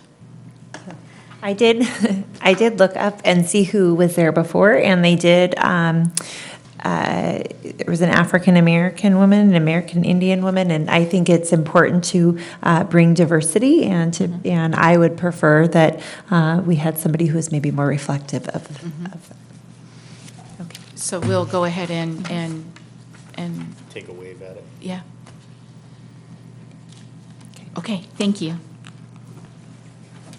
Okay, so that takes us to P2, the Board Policy and Administrative Regulation 6154, the homework policy and makeup work.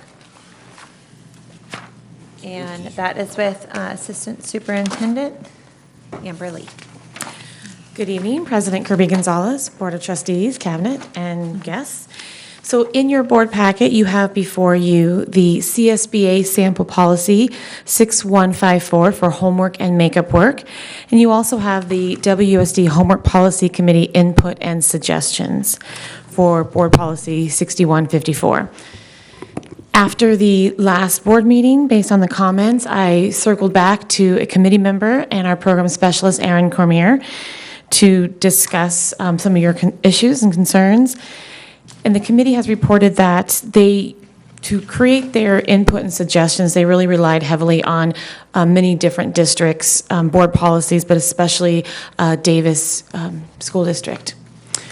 So at this time, I'd like to open it up to the board for direction and guidance on how you would like us to proceed.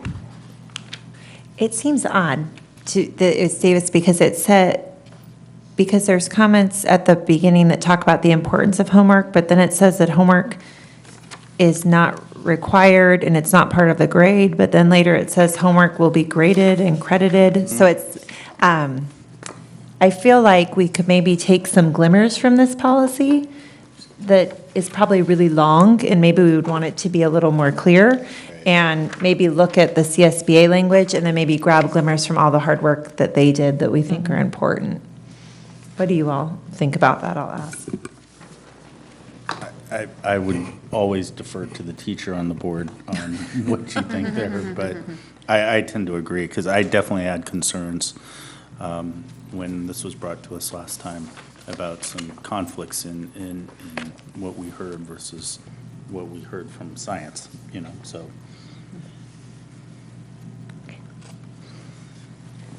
Yeah, I don't want to minimize the work of the group, Yeah. but I think that's a good path forward in terms of trying to integrate something that is, Okay. yeah, workable. So one thing I heard, I read in the suggestions from the committee was pieces like, just so as we read maybe through this policy, we can think of one that really stood out to me is that homework should maybe not be an undue burden on families, and be differentiated is encouraged. And talking about meaningful homework assignments were some things that stood out for me as I read through that. And so that's how I looked at the CSBA language, was with that lens of what some people offered. So, do you have the CSBA language in front of you then? I'm trying to pull it up. Okay, Yeah, hang on a second. okay. And I have an extra copy if you want one. Yeah, I got it. Okay. Norma, do you need a copy of this? No, I have the highlighted language Okay, last time. okay, good. All right. I like the first two paragraphs of this because it talks about the meaning, homework needs to be meaningful, and we assume that that we have a common definition of that, though there might need to be some more work and professional development around that as it talks about later. But do you see any changes you'd want within the first two paragraphs of the CSBA language?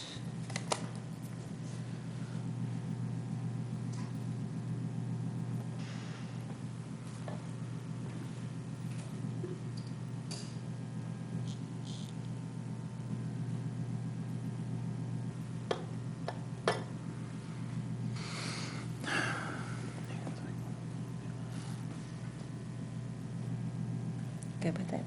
Okay. Good with it. I was Look fine good with with it? it. Okay. Yeah, I'm good. Okay. And then the homework assignment shall be reasonable in length and appropriate to grade level.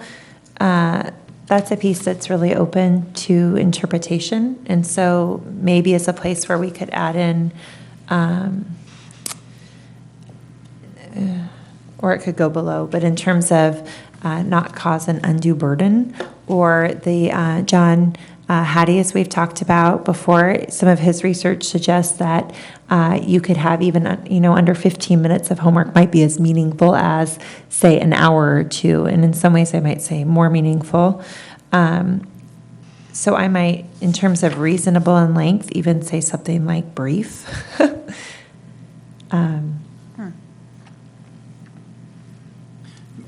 So the idea behind homework is to reinforce what you've learned, right? That's basically Yeah. what it is. It's not to help you learn more, except for additional reading, like reading a history book or reading, it's basically whenever you're writing something out, it's to reinforce what you've already learned. Aren't we doing that in class as well? We're doing reinforcement. So, additional amounts of that reinforcement, I don't know, would necessarily be, a priority. So, I'm slightly deferring to you all because this was a priority of you guys to establish this committee. So I just kind of, because I don't know the full history as to what led to the homework committee. So Okay. I wanted to hear more about Okay. the board's vision at that time to develop this committee to help inform my comments, Great. to be honest with you. So there were many comments that I was getting from community members, and I think maybe in your group you had this too, which might be why the policy, as hard as they worked, had some kind of different, there's some different philosophies going on possibly.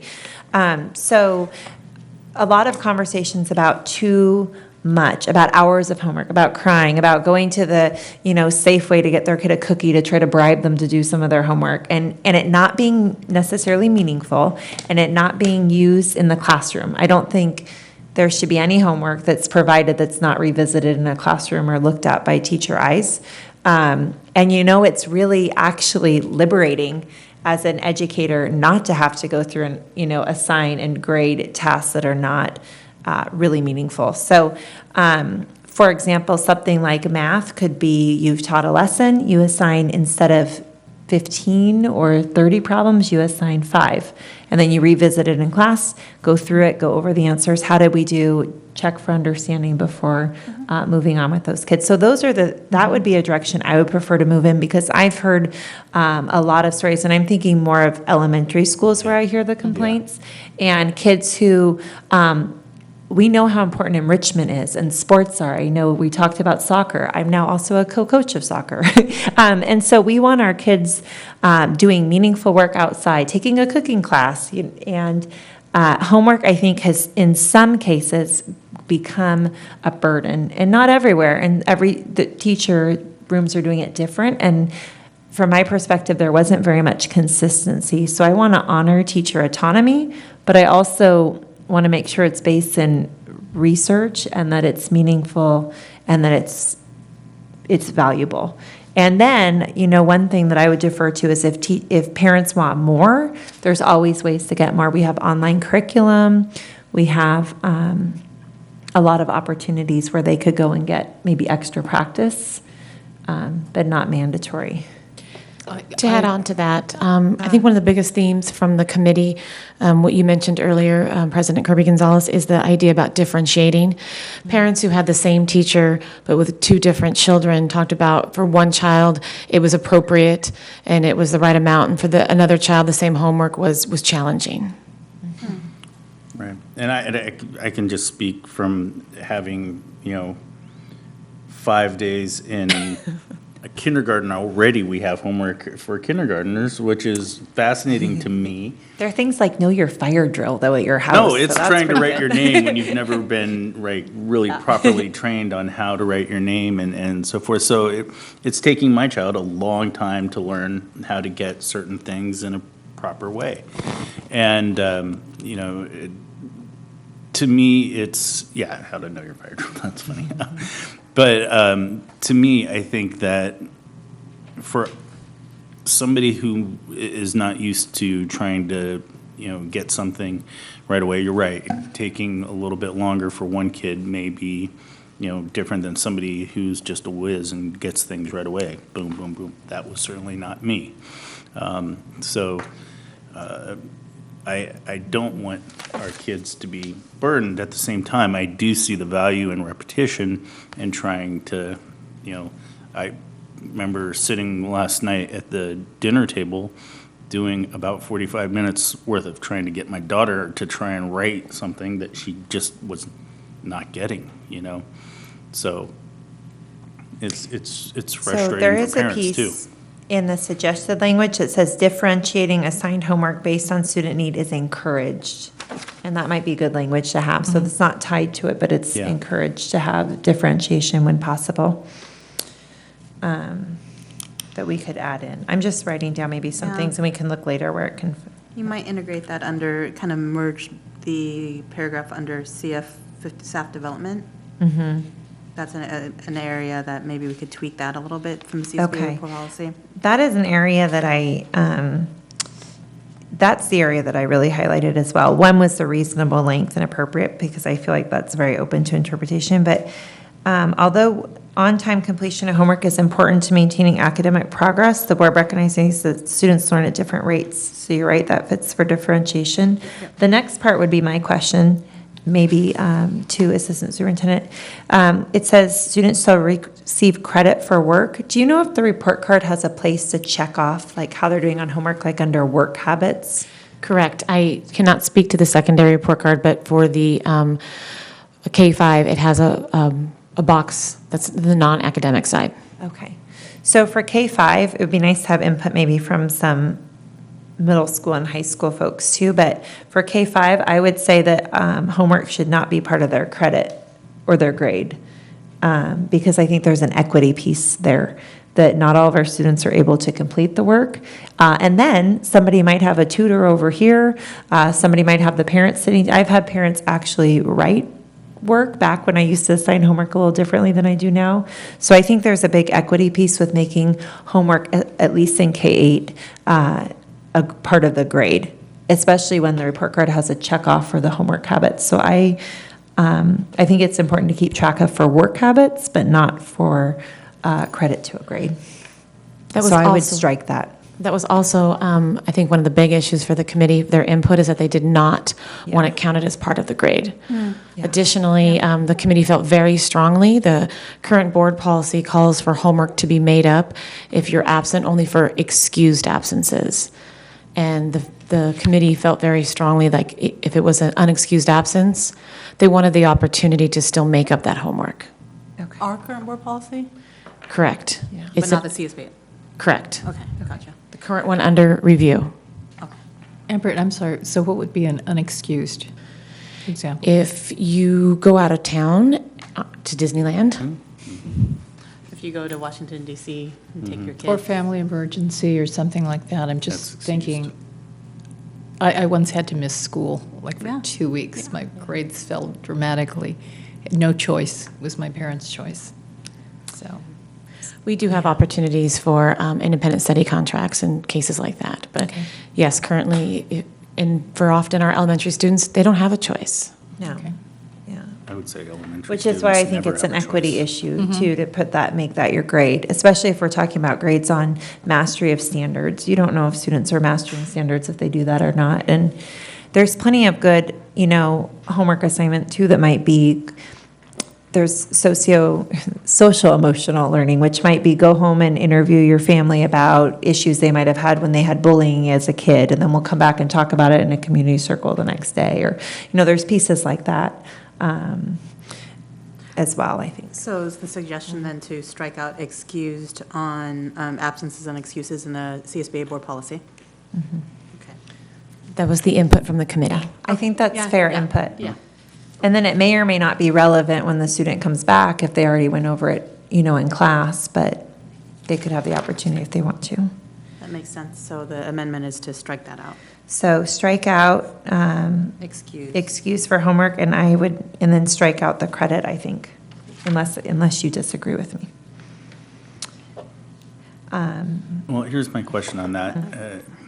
Then how is the homework just not voluntary?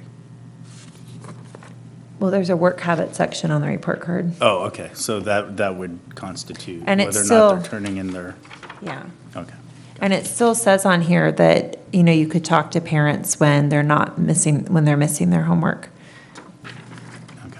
Because it still goes into students' responsibility and how they're demonstrating responsibility. Okay.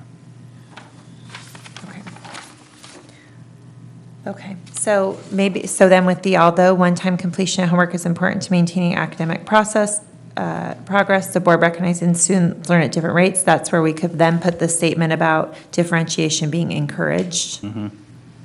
Okay. That comes from the suggested language. Okay.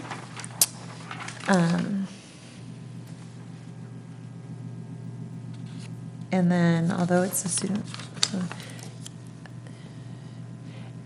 and then looking at the piece they said about, I think it would be important to maybe say, and again, this is more elementary because I don't think high school parents should be calling the high school teacher about homework. I think the students should be taking that on a lot. But there are times where it says when homework assignments are completed, so I'm looking at turning the page. When a student repeatedly fails to complete his or her homework, the teacher shall notify the student or guardian. I think putting something in there about also the parent or guardian's responsibility to communicate with the teacher if it's becoming a burden at home. Because as the teacher said, who was here the other night when they went over this, you don't go home with your kids. And so you might feel like you assigned something that was reasonable and not know that it was, that it might have been not at the right level for that student. So I think it would be important to add in something about parent responsibility to communicate, not only the teachers. And those are my suggestions. No, that's good. Do you have any others? No. I know we've already written our teacher once already in a panic over. You have all week to do that. But It's due on trust me, Friday. we- No. certain things were triggers for us, and we had a little emotional moment. All right. Are there any other pieces that you're feeling about here? Are you okay with taking out Yeah. the credit piece? And then maybe we can have a conversation with middle school and high school to see if there would be Yeah, any that's the- unintended that's the- consequences. Yeah, that's the only thing, I think, in terms of secondary level. Okay. Yeah, I don't want to take that away from Yeah. teachers. I'm sure Dr. Parsons will support Yes. me in that. Yeah, so then we can Come hear on up. before the next read. Maybe not maybe not an Parsons. answer now. It's not assigned to on. Dr. Parsons. No side conversations. So we're going to have you We're going to assign let, you some homework, we believe you. if you do within a reasonable time We're frame. talking about their fantasy So you'll football let us teams. know if there's unintended like negative consequences for middle school or high school if homework is not part of the grade before the next, okay. Again, conducted within a reasonable time frame. Because it's possible we would have that language in here then to differentiate. Good. Do you have any suggestions? Dr. Parson has something to say. We have another committee that's going to be formed around grades and evaluation. Oh, that's right. And so we want to make sure that the Yes, two are correct. aligned. Yeah. Okay, and so we'll go into much more detail once that committee is done. I mean, alternatively, we can leave it in just because we don't want any unintended consequences and then amend it Yeah. later. So are you suggesting that Leave we it in there. differentiate one policy for K-5 and one policy 6 through 12? Possibly, Okay. if it makes sense. If you look in the policy, the committee input and suggestions, they have a section in there for secondary. So they differentiate In between the AR. elementary I and know they secondary. did, but I was looking at the CSBA sample. And I think, am I correct that, like, John Hattie's work says that the high school is where there might be a little bit more of an impact with homework versus the younger Correct. grades? Yes, it's may have more of an impact. Okay, okay. So it's reasonable then maybe to look at that. Okay. Okay, so we'll have a discussion next time. All right, thank you Thank you. very much.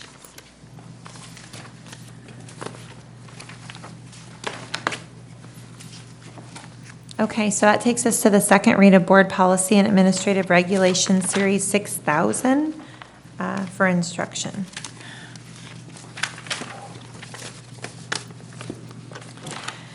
Thank you, Board of Trustees. At their last meeting, we had our first read of Series 6000, which has to do with instruction. And at the last meeting, we didn't have necessarily any changes or edits to make. I want to thank again Trustees Pizzotti and Wong for going through before the first read even, making suggestions accordingly. So at this time, we're just bringing them forward for a final approval so that we can get them uploaded and open to the public. So with the exception of this one and the field trip one. And the field trip, Right. correct. Okay. And I'd like to thank you for adding the Cesar Chavez Day and for bringing that up as well. Trustee Akala, that's an important piece on there, and so I saw that that was added, and thank you very much. Thank you. I had one comment that I wrote down in my notes, but I see my page numbers look different, so. There was a section in there that says offer remedial assistance. Oh, man, okay. I wrote down a different page number. I have very good notes on my next section. That's good, because Assistant Superintendent Reed will be doing that. That one I felt. Otherwise, everything on that policy looked good. I had one comment, but I'm not seeing it right now, so everything looked good.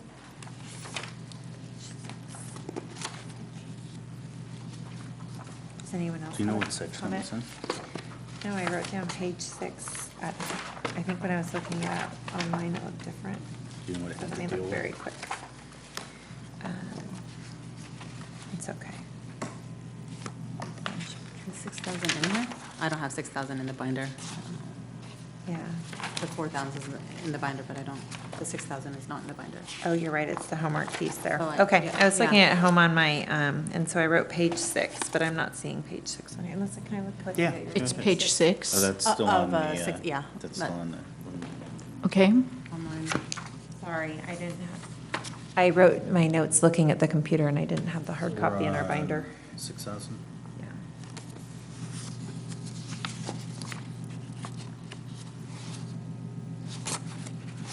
There you go. I apologize. How do you do What the hell happened? Open up that. Okay. Oh. Okay. Oh, I see it. Okay.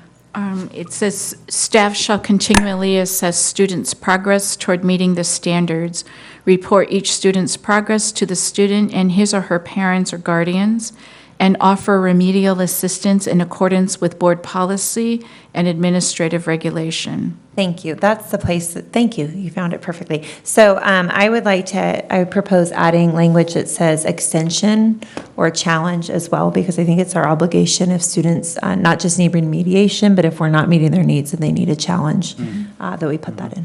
Yes, thank Okay, you. We will add thanks. that language. Okay. All right. And everything else looked good to me. And with that, can we move it, or do you have, okay. So with that change, I would say let's move it. Second. Okay, so motion was made by Board Vice President Pizzotti, seconded by Board Trustee Wong. All those in favor say aye. Aye. I too vote aye.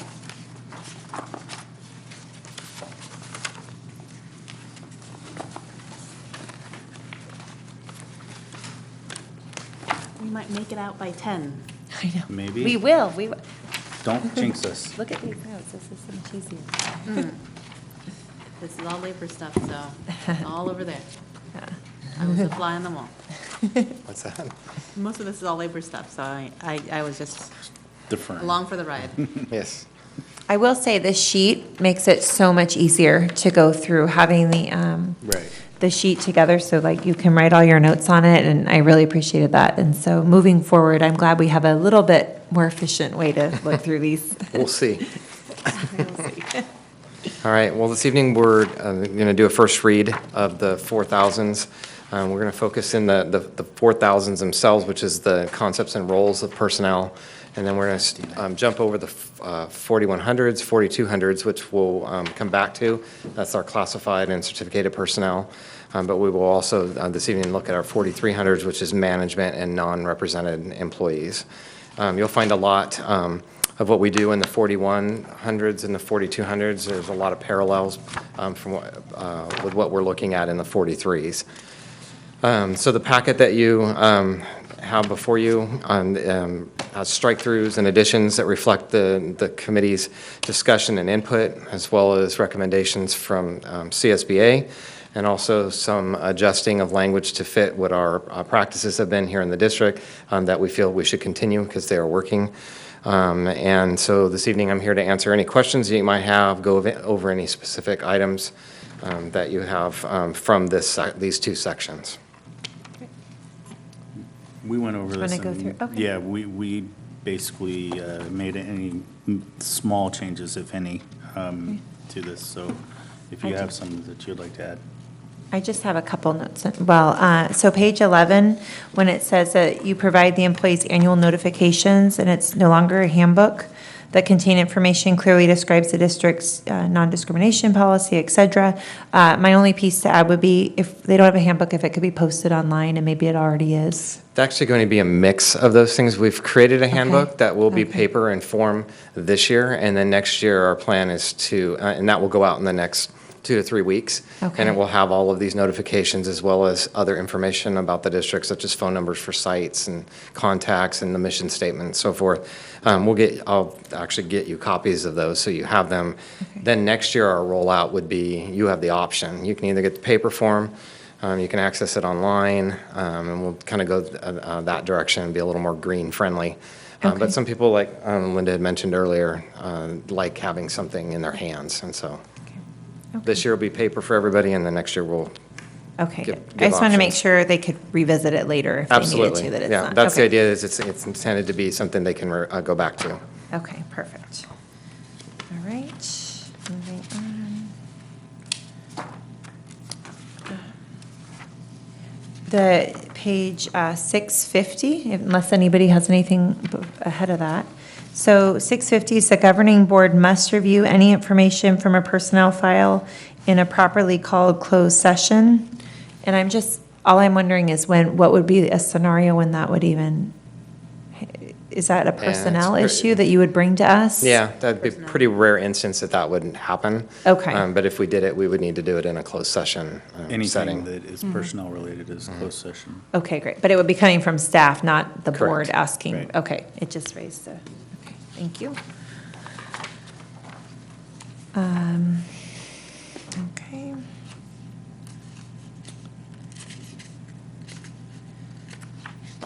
On page 773, all certificated and classified management, administrative, confidential, and supervisory employees who are not in bargaining units shall receive the same health and welfare benefits. And my only question is, because I know that you had done that the district had done a little bit of different structure with professional development and things between groups, would that have still been able to have happened with this policy here?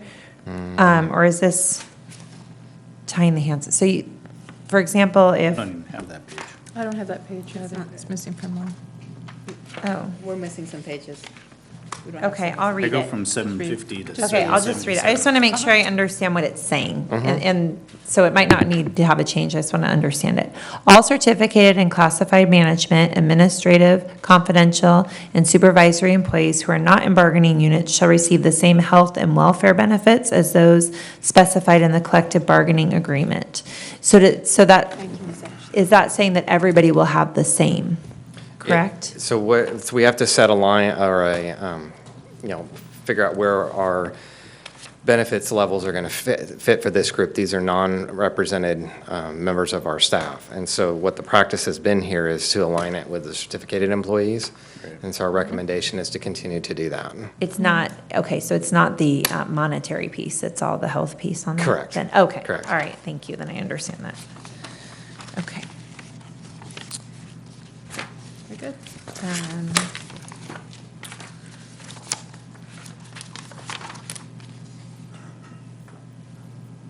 Okay. All right, I have one more on 782. Thank you for bearing with me. I know you worked really hard to already go over these, so.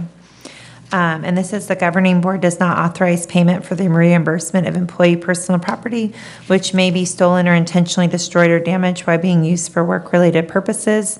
So I certainly understand that employees who bring, certain things of their own are at their own risk.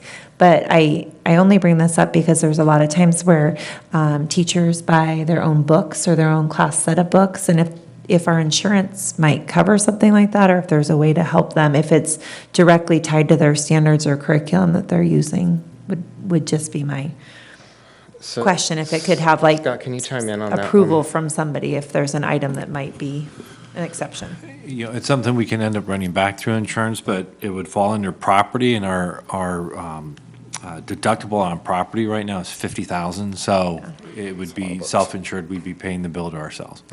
Okay. And I think we had a conversation about this, and it was mostly a case-by-case basis, wasn't it? Yeah. That's how we decided, and it was usually up to the site administrator. Okay. So it doesn't say that here, though, but maybe there could be, there's somebody that they could go to, maybe. Yeah, Is that what you're saying? obviously, if what we want in a classroom, so if a particular teacher was to lose a set of books, maybe they got water damaged or something, Yeah.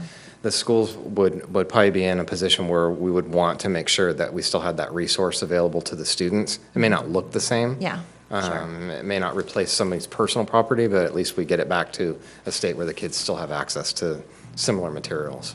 So there, I'm just thinking of a book I bought that was eaten by a mouse this summer in my, but I. Is that the name of the book? Or that's, It wasn't, it was not. And so I know it's a rare situation. I just want to make sure that the answer is not always no, that the answer is, there might be times when it might be looked at. But, okay. Yeah, I mean, I would be okay with, putting a caveat in there that says it'd be handled on a case-by-case basis by I a think- school site administrator, but I don't know if it's necessary. I feel like it had something to do with that we're not authorizing, it's Yeah. that basically we just want it to handle not below us. for Like lack of on a a better school. word. So we're not authorizing. So a school site could still maybe Correct, look the at school that. site authorizes. Okay. We struck that out just to be clear, Okay. that we're not the ones going through every single Yeah. decision on that. So it's a very localized school discussion. Okay. Do you, Okay. does that sound right? That jives exactly Yeah. with what I was thinking. Yeah. Okay, all right, So that that's sounds kind good of how- then. That's how it was explained to us, Okay, perfect, that that sounds it's not our good. responsibility to authorize every single one of them. So we're punting down to the principals, Yes. Ben. Okay. Norma, are you doing okay? Do you have any And I questions? think No, also okay. I think the That's fine. common statement to staff is that, if you bring personals on Yeah. site, it's kind of at your own Right. risk, because we can't control who's going in and out. Right. I Well, we can control, but people who have break-ins, things happen, trees fall on school buildings, I mean.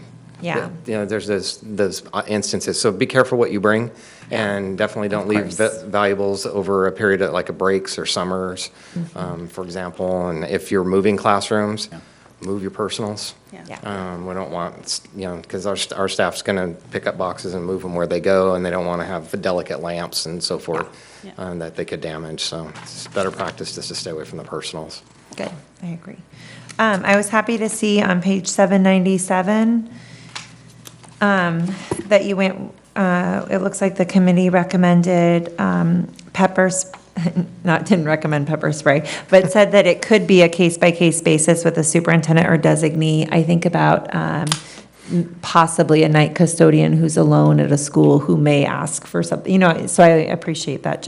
I wanted to throw that out there, that it might be a case-by-case basis, but it's certainly not a blanket And we statement. want to know who has it. if they do. course, That's- absolutely. And why, and are they properly trained, and Yeah, so forth. which I am in full agreement with, so I appreciate that. Okay, and then 811, and this is my last one. And so I wanted to ask the committee okay, actually it goes over, let me see. From 810 to 811? In terms of differential, okay, so I wanted to look at the piece on option 2 that you went with, which starts on the top of page 812. After a certificated employee has exhausted all available sick leave, including all accumulated sick leave, and due to illness or illness or accident continues to be absent for an additional period of up to 5 months, he or she shall receive 50% of his or her regular salary during the additional period of absence. And so there is a cap on that it's 5 months. But my question was, why 50% and not like a different, like where you take the sub pay out, or why not a differential leave? It's statutorily. Yeah, I thought that was Ed code. Statutorily Yeah, driven. yeah, these are all ed code statutes, so, Oh, it is. It's codified because of negotiations, yeah. Oh. yeah, I'm trying to figure out, I remember the reference on this one. I can get, why don't I send that to you and explain I'd it? appreciate or- that, because yeah. I think about, because I don't think this goes with parental leave, although maybe you can tell me if it does. I think about, for example, a teacher in Berkeley whose daughter Zamora was diagnosed with terminal cancer, and it was DPIG, which means that your diagnosis is, you have maybe a year to live. And so she took time off, and these are very rare circumstances, but, you don't get leave for your dependents as a teacher, and it's just for you, and if you pay into a gap insurance, like an extra insurance, that is still not for your dependents. And even when you call and say, can I get my dependents on this? I'll pay the extra money to have gap insurance for dependents, and you can't do that, correct? And so, It's statutorily defined. so there's no way that we can look at that as a and I- school district? I think that Marie had explained that a lot of Yeah. negotiations happen at the state level, so Yeah. it has to be changed legislatively. Okay, well, I appreciate that the legislators then finally woke up and changed parental leave, because that makes me feel much better to see adoptive parents can have time off with their new babies, because they used to get like a Right. day, with so. Yeah. That's what I had. All right, well, I will take my frustration then to that level, and too bad, I was hoping we could make that change. Okay, well, then everything else looks good. All right. So the team is continuing to work on the 4100s and 4200s, and we'll work through the committee and bring it back here. I don't have a specific timeline. There's a little more work entailed in those areas, because we also have the layer of the collective bargaining agreements that we need to take a look at and make sure that we're in alignment, or at least know where there's some differences, so that we can talk about those Sorry, we things. had to cancel this week. Yeah, we got next We week. weren't ready anyway, so it's Yeah, fine. next week. Yeah, at least with that piece. Okay. Okay? Okay, thank you so All much. right, So bet. do we need to approve the first read? No, first Since we read's don't approve always, the first. always good to Okay, go. thank you, we're good. All right, and then just to list the future board agenda items, we do have our board meeting this weekend. And so we will be together doing a self-evaluation and working on our governance and being effective governance team. We have an update and discussion on the board subcommittee for policy and legislation. We also have discussion and review of facility use policies and agreements, and school-sponsored trips, and then there will be a revisit of lunches at that tentatively second September meeting as well. Are there any other items, papers? Okay. Good. All right, well then can I have a motion to adjourn? Motion to adjourn before 10. Yay, second. Motion made by Board Trustee Wong, seconded by Board Vice President Pizzotti, and all those in favor? Aye. Still not early enough, though, to go get ice cream at Devil May Care, because I saw that Oh, City yeah. Council was out early enough to do that, and that's our next goal.